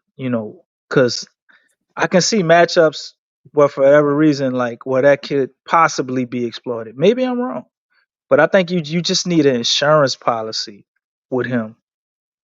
Well, isn't that Messi? And Messi is the Messi is the Yeah, but drafted that's center. still 2 to 3 years away. We need somebody for a couple of years till No, now Messi it's a two can to hit 3 years. the It's not a ground. year. I'm No, DC. not. I mean before he's able to be like what you The would Pelicans. consider a starter. I would The think he's Pelicans. probably 2 years away from pushing to be a starter. Like We let's got. say Zion or somebody get hurt and you move Laurie to the 4. You know what I'm saying? I don't think Mhm. Messi would be ready for that at full time minutes for maybe about a year or two. I mean, I think I don't know where you're getting this timetable from because the Pelicans are not they're not really patient with these bigs. I mean, like we done documented the fact that they had 4 starting centers in the last 5 years. They picked Jackson Hayes and didn't develop him correctly. Look, two, I think two, So with, we two so we with gonna keep doing that, or we gonna get a center that maybe we can extend, give a contract to that actually fits? Well, we ain't got to worry about that no more. well, where you gonna Is get that the what they're center? But looking at? that's the point. I You mean, don't. look how long it took to get a point guard. I'm saying you got A, Messi. a really good one. For Messi ain't gonna real. be through. I mean, Messi we dealing with the Pelicans timeline here. Messi is not a 3 year. I'm not. I don't like you looking at Messi saying, "Well, he'll be ready to play big minutes." Is that what you're saying in 3 years? No, I'm saying I think in 2 years he probably can be a starter, and that's like if everything is slow as hell. If you speed it up, I say maybe a year, It and depends. he can make an impact on the back half of the season, I think speeding it up. it's a lot of counter references between Messi's game and Derek Lively. Like a lot of people, especially Yeah, I've been hearing that too. so Mm-hmm. that's what I'm saying. The timeline is confusing me here. What you're saying because they expect him to come in and maybe not be a starter, but they're going to give him some minutes. They're going to roll him out and give him some minutes because that he fits Willie's defensive first mentality. He's a big guy that can move and hustle. His offensive game is not all there, but that's all you need to get on the floor with Willie. If he's a big guy that can participate in the switch all, then he'll gain minutes. That's what I've been noticing about Willie. This Lauri marketing situation would be a solid move because, like you astutely mentioned and Lex mentioned as well, marketing is not really a center, but he's a 7-footer with But he's 20. versatile. Right. He stretches the He's a floor. versatile big, yeah. Not, and he might not be a defensive stopper, but he grabs 8 over 8 rebounds a contest. I mean, he's a guy that makes it difficult for, offensively speaking, for some of those bigs have to come out and guard him. And that if you, like you said, if Zion has an issue, you can move him to the 4 and put Messi in there for whatever. And then, of course, the Pelicans, DC probably have to end up finding an inexpensive, another big to come in, perhaps maybe a guy that can do 4 and 5, perhaps a cheaper big down the line. Because I don't know if I don't think they're trying to get Kessler and Mallory marketing in the same thing. That'll cost a lot. Mm-hmm. But we'll see what they got going on. But like I said, I'm very intrigued about some of these names out here. Laurie marketing, Wendell Carter Jr. And he's a real thing. I think we need to really watch out. Wendell Carter Jr. I think is the guy, man. That's the easiest to obtain. Yes. Probably Yes. the most potential at the center out of everybody we named, because he's only like 23 or 24. So you don't really know what he's gonna be yet. Honestly, Yeah. he's shown shades of almost being an all-star. You know, so The only I thing is they're mean, not Mm. DC. The knock on huh? him is I don't know 63 about that games. one. That's the knock on him with the 60 not playing over Yeah, 60. but Lex, like you got to go look at this guy, Lex. I don't know He if can play. how familiar you are with him. He can play. He's always been able to play. Like even in Chicago, like He can play. it's never been him not being able to play. His problem is what Q just said. He always gets hurt. He Yeah. goes on these runs and he gets hurt.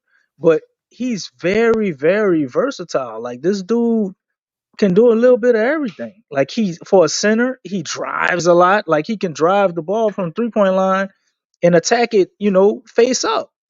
He can hit threes.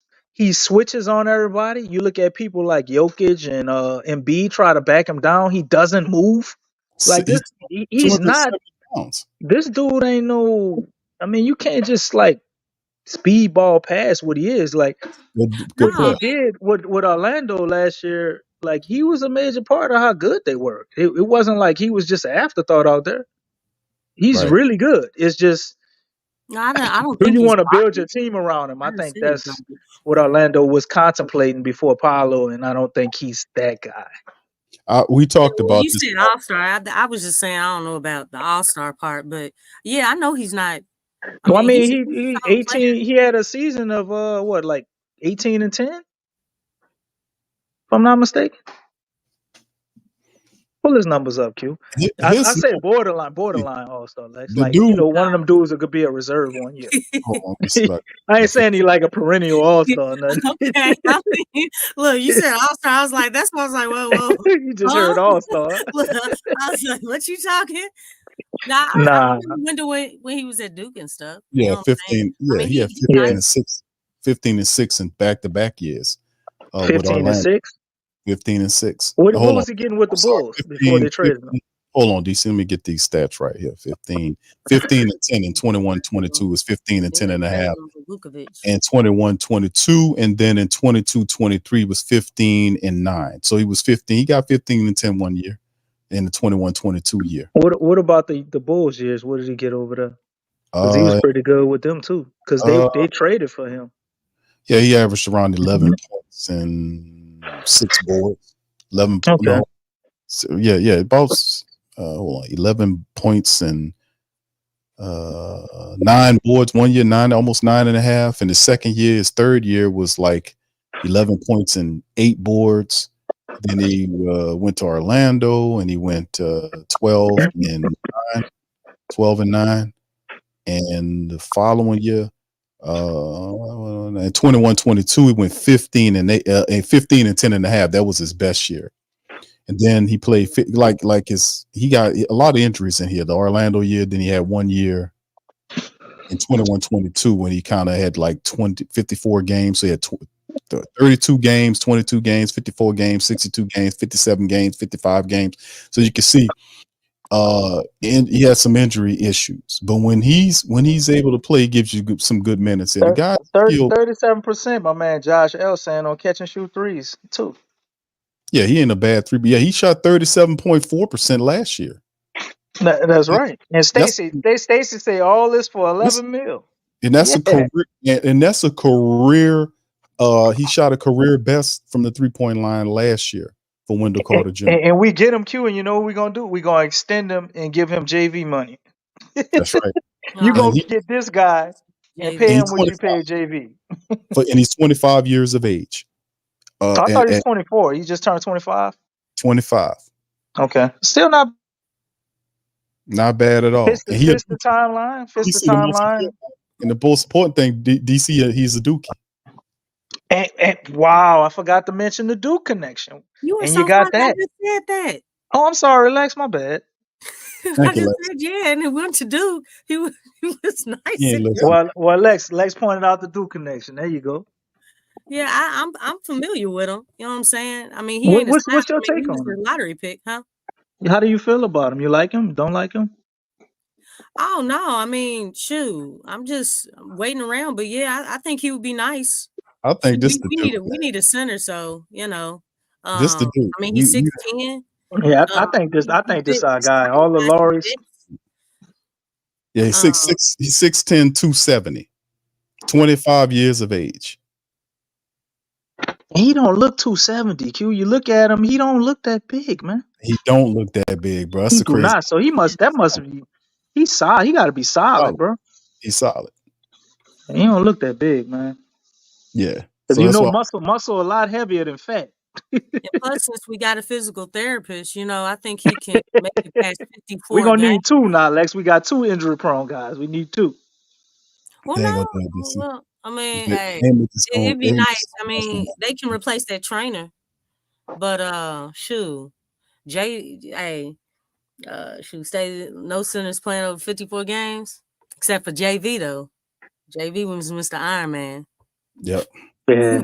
He played every game, so we got to make up for that. But Hey, Stacey, I think the only thing that I'm concerned about is the rebounding, because JV was the rebounding for the Pelicans. Well, you got he can get you 10 rebounds. So I went back and looked at his rebound. I was like, oh, he's not that bad of a rebounder.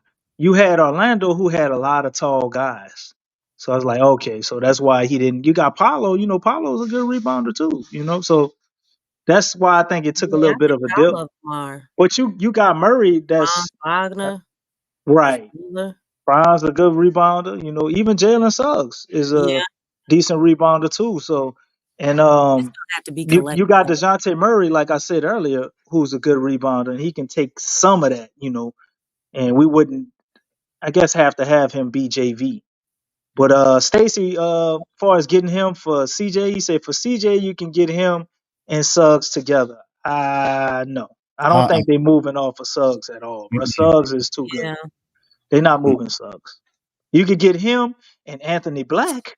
He's almost like a blue guy for I don't think you get Black. J. Cole? J. Cole. Wow. There you are go. so funny. DC's second cousin.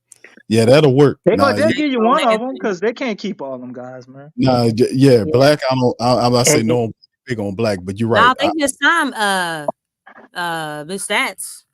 They just signed him, didn't they? Who? Orlando. They signed a guy I wanted us to get. They re-signed or extended Jonathan Isaac today.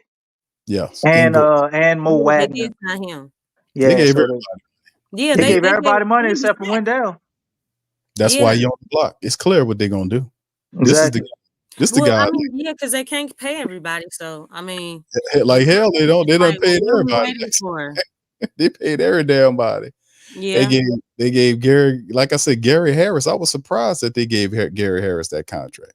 Well, you got to think what they had, and then they signed Caldwell Pope. But you got to think they were the 5th seed in the East. I mean, they for Orlando that was a big deal. I mean, shoot, they were in the playoffs over the Pelicans. Nobody said they were convincingly in the playoffs. So kudos to them, man. So Lex, if we would have been in the East, we would have been like the 3 seed. Come on now, don't do us that. Okay, all right. Look, DC. I can't act like the East and the West the same. Look, I ain't gonna do that. Hey, all right. If you don't want to look at that, you don't want to look at that. Orlando. Look at how Orlando. Yeah, we definitely would have got swept by Orlando. You beat Orlando in 2 years. You understand? And they first playoff series in like what? How many years? Hey man, didn't they go to 7 games with Cleveland? Did it? Yeah, I want to say they did. They went yeah, I think they did. I think they did go 7 games. I mean, at least they won some games. They're not crazy to keep it together to me. I don't think that was bad. I just think they should have had a bigger improvement than Caldwell Pope. I think that's a good improvement, but I don't think that's a bad improvement. I mean, I think that's a solid. I think it's a good improvement, but I just think they need more. They need more to be serious about being a contender. They tried. I mean, the experience. Look, they're just gonna reload and go back at it. The chemistry that team showed this past season and going forward, I think they like what they saw. That's why they signed everybody. Yep. They signed everybody. It's like, yeah. They ain't like Wendell though for some reason. What Wendell did? Yeah, I know, but you know what I'm saying. Like they liked what they saw, and so if you we got a year of experience. We went to the playoffs, went to 7 games. Okay? That's a bit. Look, don't we wish the Pelicans would do something like that? We're trying to get win. I really do. We talked about this prior to the show starting. There's the Lori marketing talk and all this kind of stuff. But to be honest with you, after we watched Orlando moves today, signing Gogo, signing Isaac, Biggs, and then there's still talk about Wendell Carter Jr. is out there on the block. I think this is the guy. Ultimately, at the end of the day, and DC, you agree with me on this. I think it's Wendell Carter Jr. Is the guy. Easiest to obtain, lowest amount of money. Like this is the guy, man. Everybody else, it takes all this work and finagling. Like, what is our odds of really getting Lowry? I mean, it's nice to think about, and it's a good fantasy, but what's our odds of really pulling that off? I mean, you take your medicine, man. You keep some picks and go forward. We wouldn't even probably have to use a pick to get Wendell. We would have all our picks. We can trade B.I. to Sacramento, package Huerter in a pick, give them another shooter that they need, right? Take back Wendell Carter Jr. and somebody else to give them a little cap relief. Bam, that's it. We probably keep Harrison Barnes. So Wendell Carter Jr., Harrison Barnes in the first round draft pick. Yep. No. Wendell Carter Jr., Kevin Huerter. We give them Kevin Huerter because Kevin Huerter, I mean, I guess we could use him, but I don't want nobody getting in Jordan Hawkins' way. And I think they look at it like that too. We could use Harrison Barnes. Harrison Barnes would get minutes, quality minutes on our team. Filling that Najee role. So you bring in Harrison Barnes and Wendell Carter Jr., plus you still got all your picks. You maybe gave and you get a Sacramento pick, because let's say they only give us 2 picks, right? You get 2 picks from Sacramento. You throw one over there with Huerter and 1 pick. You come back with Wendell Carter Jr. and Harrison Barnes. I don't think that's bad for BI and the cap. It clears everything else up, and you can still go and sign another big. I want a pick. We come back with a Sacramento pick. We only gave them 1 pick. So your thought process is Carter, Barnes, first round pick. That's the squad. Carter, Barnes, and a first round pick come back to us. If we get that, I'm happy. I ain't gonna even lie. Some people might say that's too low. Hold on, DC. Hold on. Is that too low?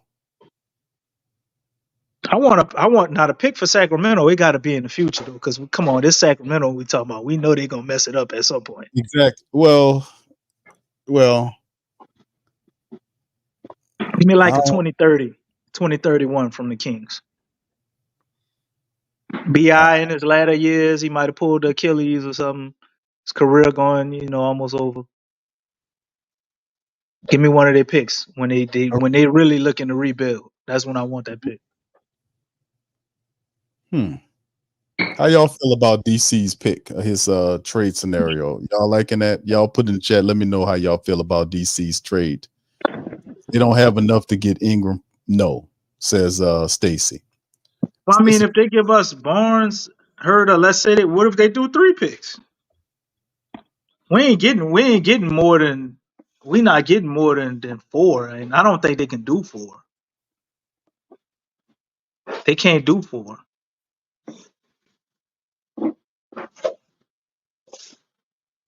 Young City says hell no, DC. All right, Young City, what do you give me a proposal to pull off a trade for B.I. then? Irudo says Devin Carter, Barnes, and Wendell Carter Jr. How do we come back with Devin Carter? What did we give Orlando to get Wendell Carter Jr.? Just a pick? Clint says he hated. Stacy says DC making sense, but the Kings just don't have enough. Bring in another team. Who's the other team? Who's trying to? To me, the Kings are desperate because De'Aaron Fox came out and he said he's not signing an extension. He wants to see what the team doing first. So they have to get somebody. Right. Pels, Kings, and Magic. That's the 3-team trade. Right. That's the 3 teams. All And right. Young City said he'll give him CJ. Man, listen. Look, Them people not taking CJ at 33 million, bro. After they just signed I Cadwell mean, they Pope to can $66 waive million them, deal. buy them out.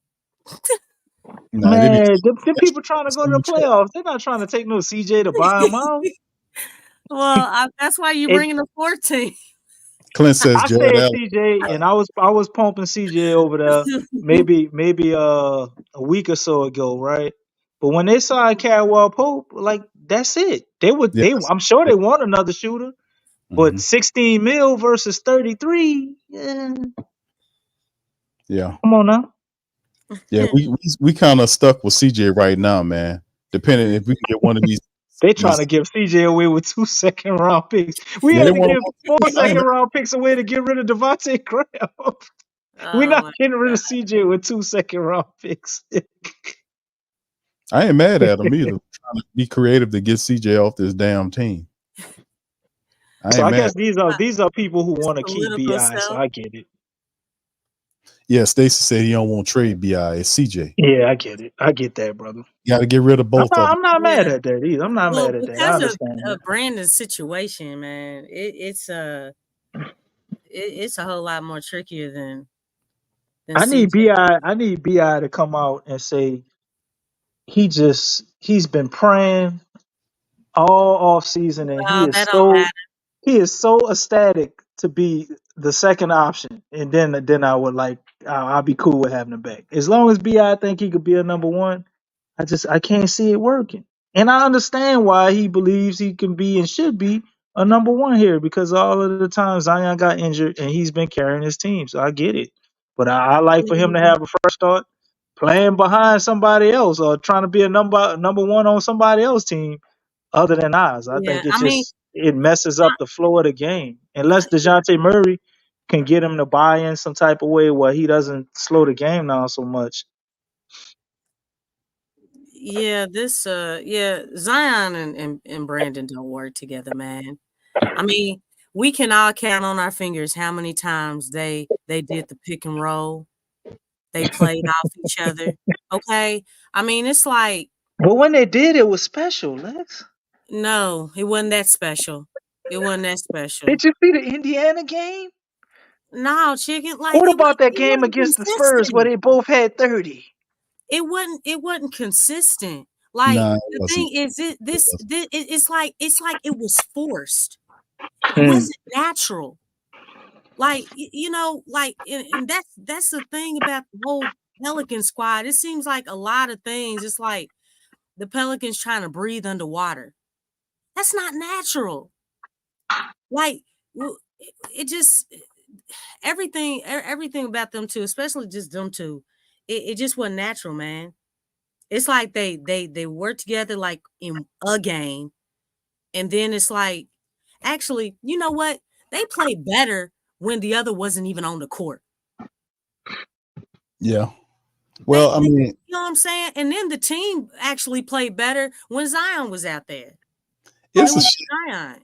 You know what, Lex? It's a shame that we didn't get Dejounte Murray during having Bi and Zion. What would that have looked like if we would have had Dejounte as a floor general to help set the table for those guys? That would have been that would have been really interesting to see that. Mm. Pelicans spent a lot of time operating around. They wanted to see Zion, Brandon, and CJ. Well, at the point They Zion didn't thing, know what it looked like. 10 games wasn't enough data to collect it. yeah, So they got to see that, and that's the thing that I kind of look at now. It's like, yeah, it's that now that you got the floor general, people like, man, hold on, let's just hold them for a little while longer to figure out if we. And we can't do that because I'm done. I'm time's done up on that. with that. It's up on it. They got Yeah, it's like we've been dealing with it. It's like I'm not feeling it. My man Stacy says CJ was the issue. Come on, brother. Nah. I mean, I can't Nah. agree with it. Listen. It wasn't all When the Pels when Bi got hurt towards the end of the season against the Warriors in the Sacramento, I think I saw one of the best versions of the Pelicans I've ever seen.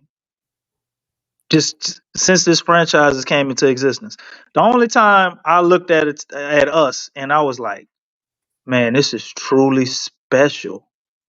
I just had that feeling coming away from, just those two games was when I watched DeMarcus Cousins and Anthony Davis. I just the pieces that we have, man, they better it's a better fit with Zion, the more pure shooters.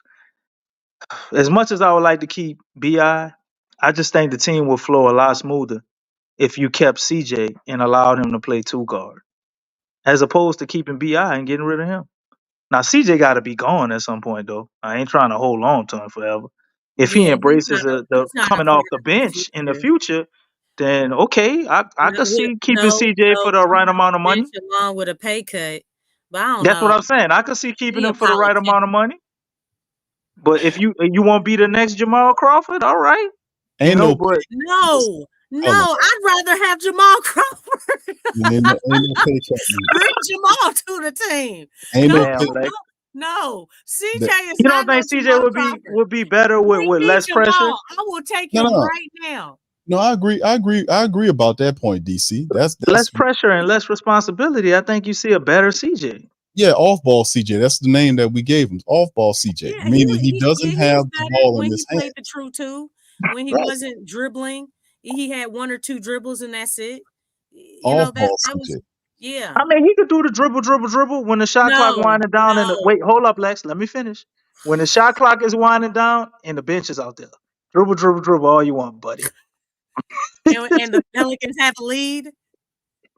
God damn, Molly, I can't win with you, so I got to cape on for CJ and Bi. Look, Damn, bro. garbage minutes. DC they got the cash Look, app on for both of them. I mean, it's just it's time for change, man. It's time for change.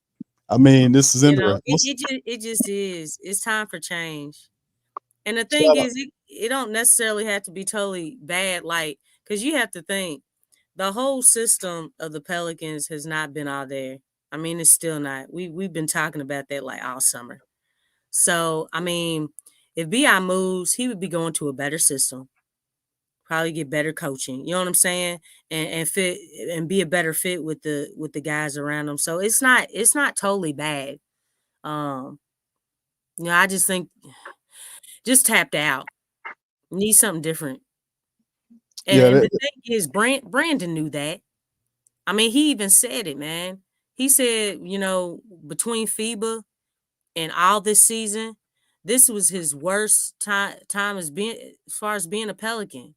Not to mention, it was Brandon who wasn't bought in, and he alluded to that as well in his exit interview and the after they lost against the Thunder. You know what I'm saying? I mean, it's like, dude, everybody thought it was Zion because everybody was talking about how Zion was like, just trying to buy in. I mean, Zion was up front with it, and that was what, in December when he did that? And we found out at the end of the season that it was Brandon who wasn't bought in. And that, I mean, dog, you up for a contract extension? You weren't trying to buy in? You know what I'm saying? That's the one thing I can say about CJ. He does have buy-in. We've watched him, especially last year. He changed the way he played from the year before. So I don't think you'll have a problem with him. At least for another year. Then you can move him out of Hawk and trade his way. You know, unless I he mean wants to be that's come off the bench superstar that's He dictated on. for less he money. didn't show up. That's He didn't show up to dictated big on. Ain't no moments. less money. Stop saying that, DC. Ain't Yeah. no less money. Hey, for let me say something. that dude I mean, not taking less money. CJ Dead at serious. 17, 18 million a year. He ain't taking CJ no is less dead money. serious about his wine and about his money. He And want his he money. makes that clear. He made that clear in his Or expresser as Right. well. That's And not even a when fact. they lost to the Thunder in the series. He makes that clear, man. That dude is about his bread. That's why I And always call him a politician, because that dude, he talks that good talk, and he's like, be like, I'm good because I got my bread. You know what I'm saying? And he makes it clear. He be throwing that around hard.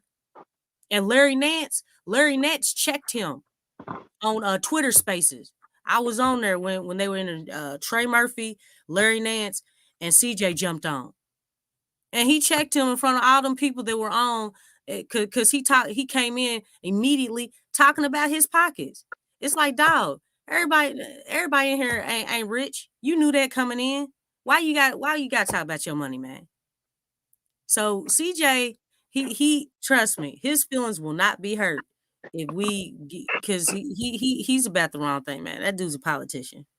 You know what I'm saying? Plus, not only that, he does not show up in big games.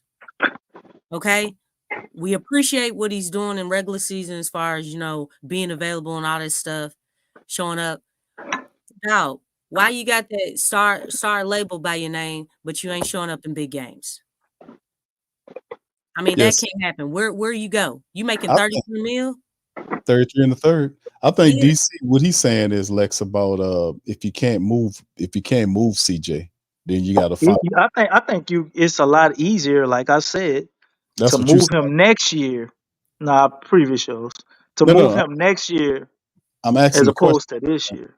I'm saying if your comments are based on the fact that you believe that they'll have difficulty moving them this year. That's what I'm asking you. Yeah. Okay. Because the teams, Orlando was a team that I knew wanted a shooter, for sure shooter. It didn't have to be Paul. They wanted a certified shooter. They needed a scorer. They got Caldwell Pope, spent $66 million on him. That's done. They re-signed everybody. That's done. Who has the cap space and would want CJ? You look at a team like Washington. Why would they want CJ?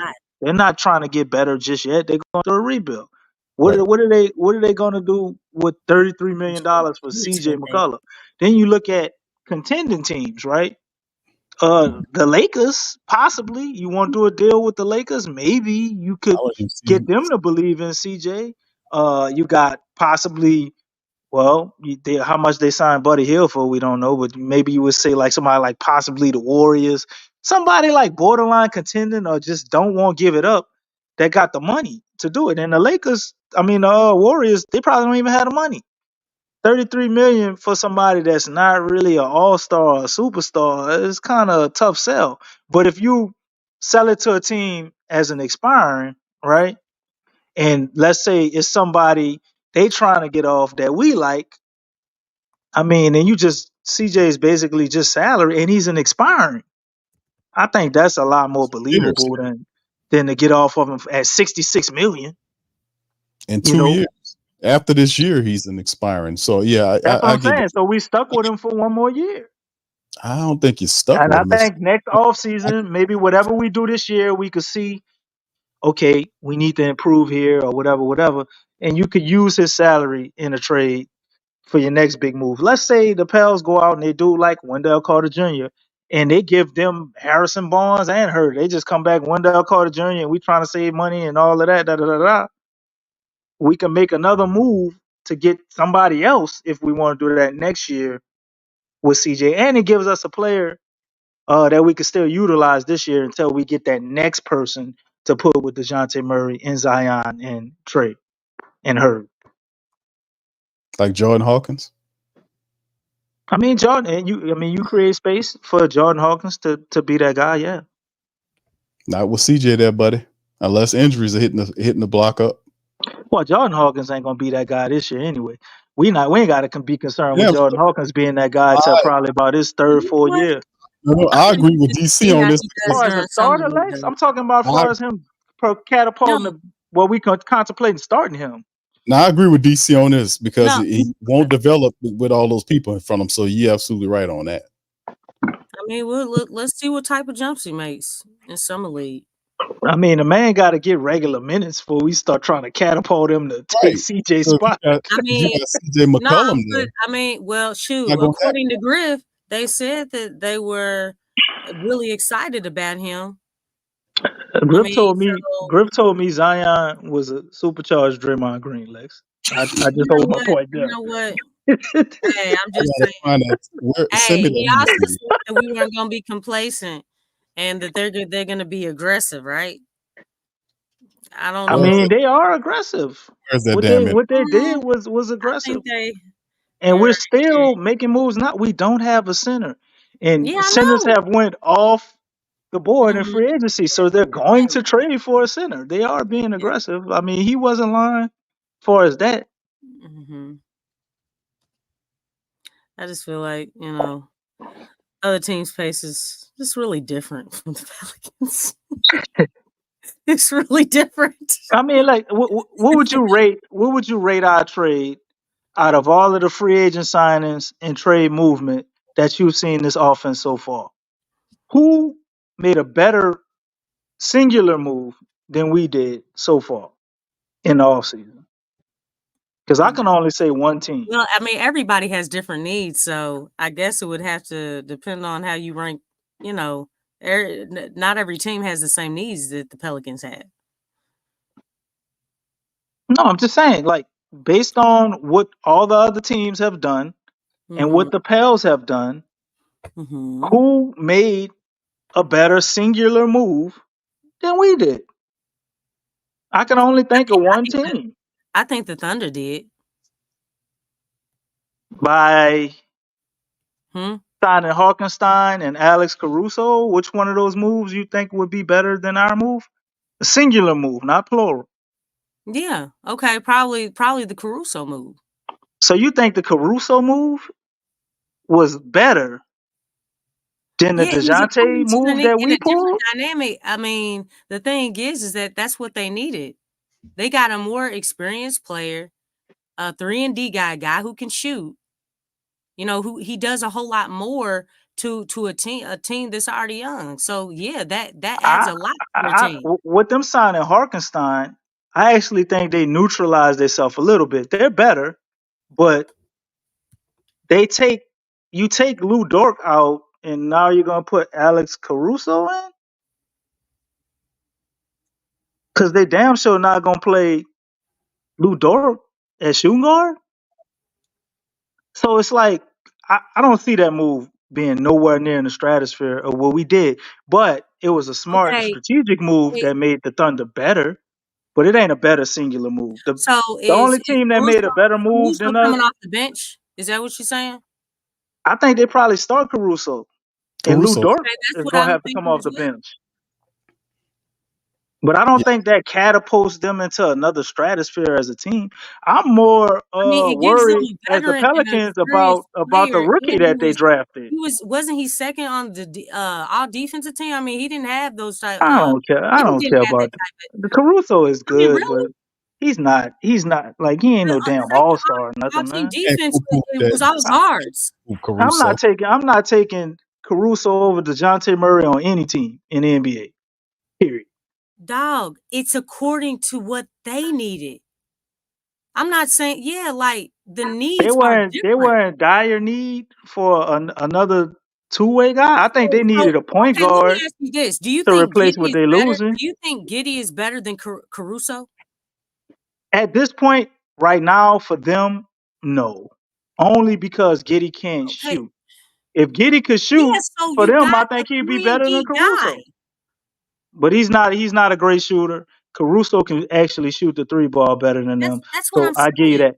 But Caruso to me is overall a better player. And watch what he do with Chicago. Everybody think Caruso is just trash. But I I'm not don't think Caruso, Caruso's Giddy. trash. Everybody think Giddy is just trash. But Giddy was averaging like 15, 8, and 8 when when Shire was out. That dude Well, ain't horrible. they said the He, situation for both of them.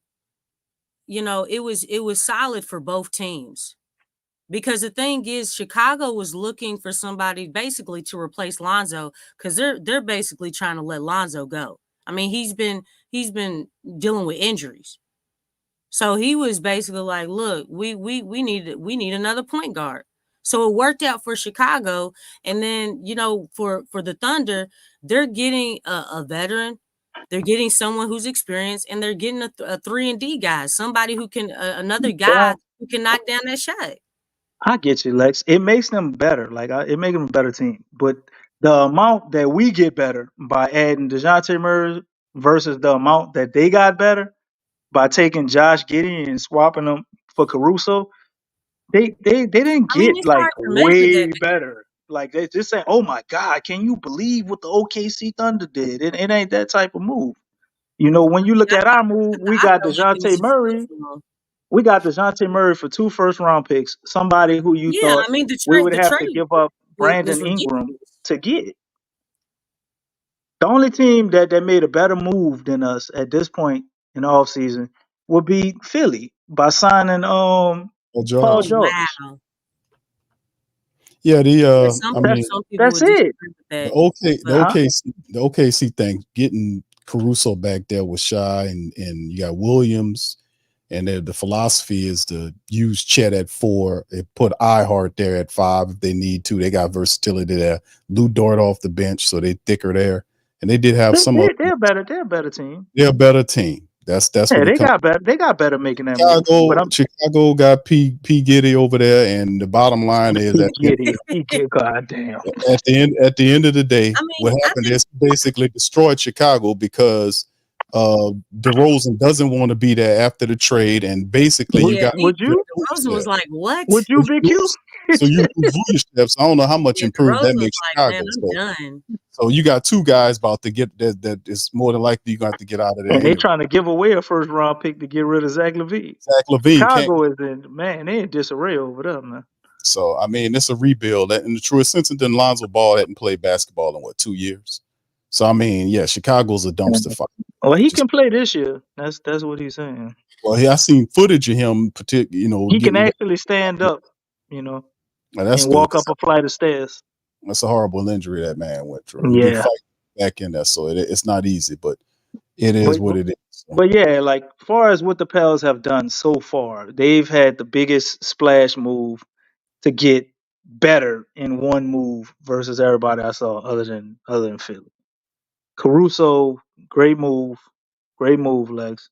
They got some first round picks, but I just don't see that catapulting their team to the next level. You know, it makes them better marginally. They're better than they were with Josh Giddey, but it's not by that wide of a margin.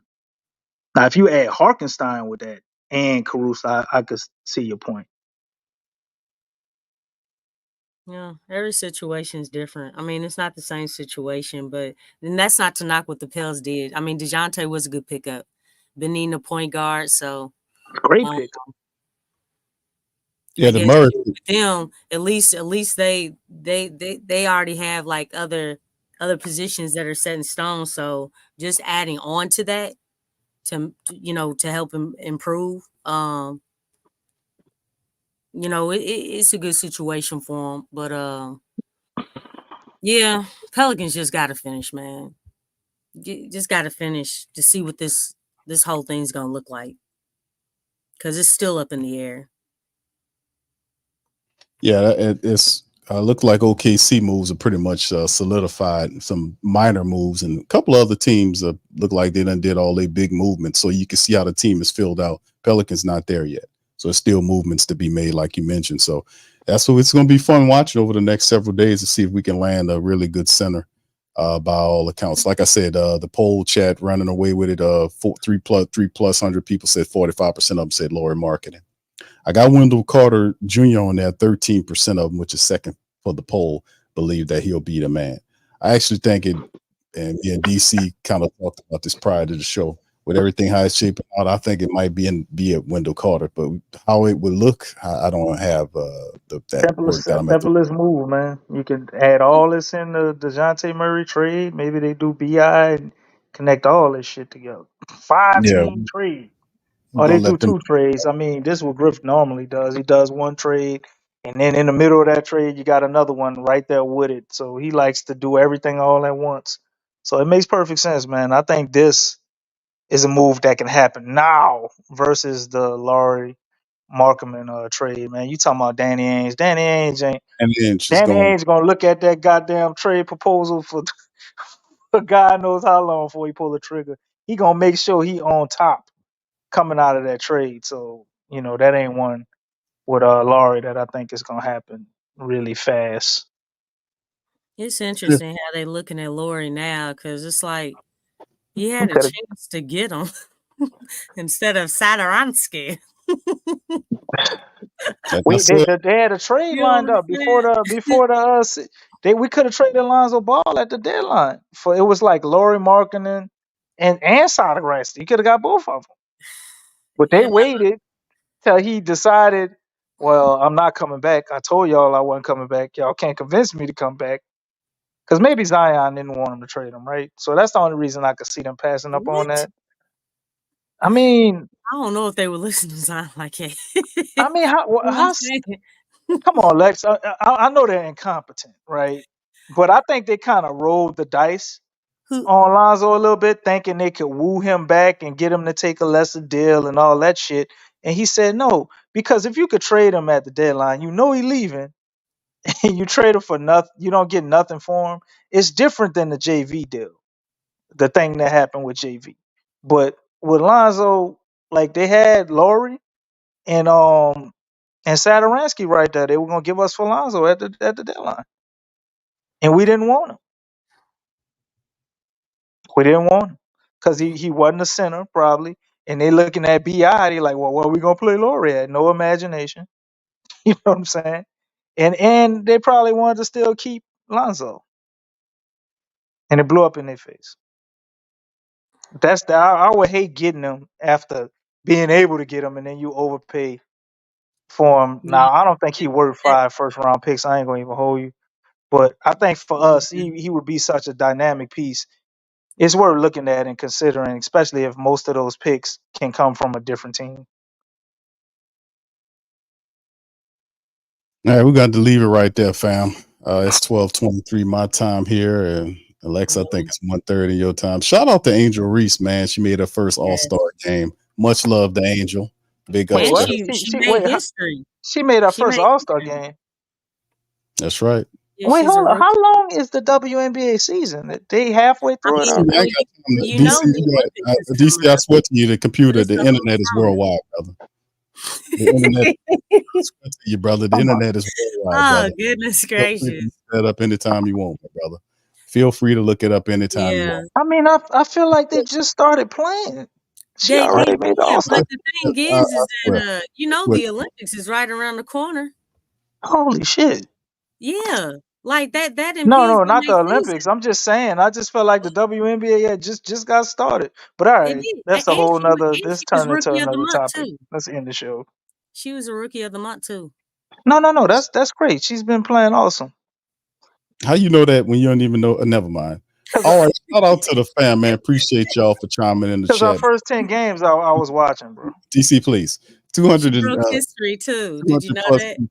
Yeah, I was Yeah, reading. I knew about some of that. I just didn't know they was halfway through the season.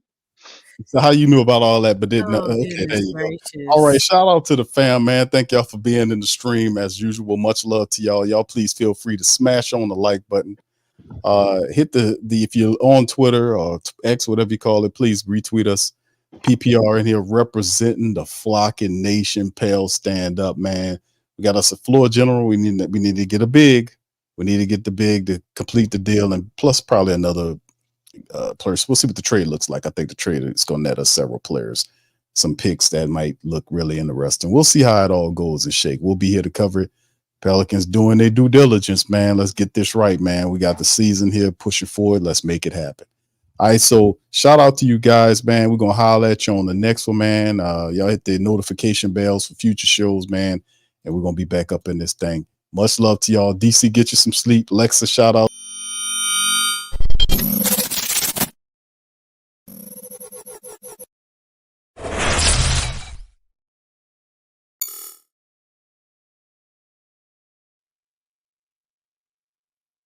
TheWhoThatDaily.com. That's right, TheWhoThatDaily.com. Your one-stop shop for everything New Orleans Saints, New Orleans Pelicans, LSU Tigers, even the top flight boxing news. So if you're a Who That and you're looking for a place to stay up on your team, TheWhoThatDaily.com is your site. TheWhoThatDaily.com for the sport Who That in all of us. That's right, the Pro Shop is the platform store where you can go and buy all the latest merch to support the platform. Available at the Pro Shops, we have dozens of hundreds of products available for you and your family. unisex tees for men and women, hoodies and sweatshirts, tank tops, kids and baby items, long sleeve tees, mugs, pillows, wall art, bath bedding, face masks, phone cases, stickers, bags, fanny packs, socks, hats, and many other items. Please feel free to check out the Pro Shops. The link is in the description section below. And remember, it helps the platform continue to grow. Check out the Pro Shop and who that too.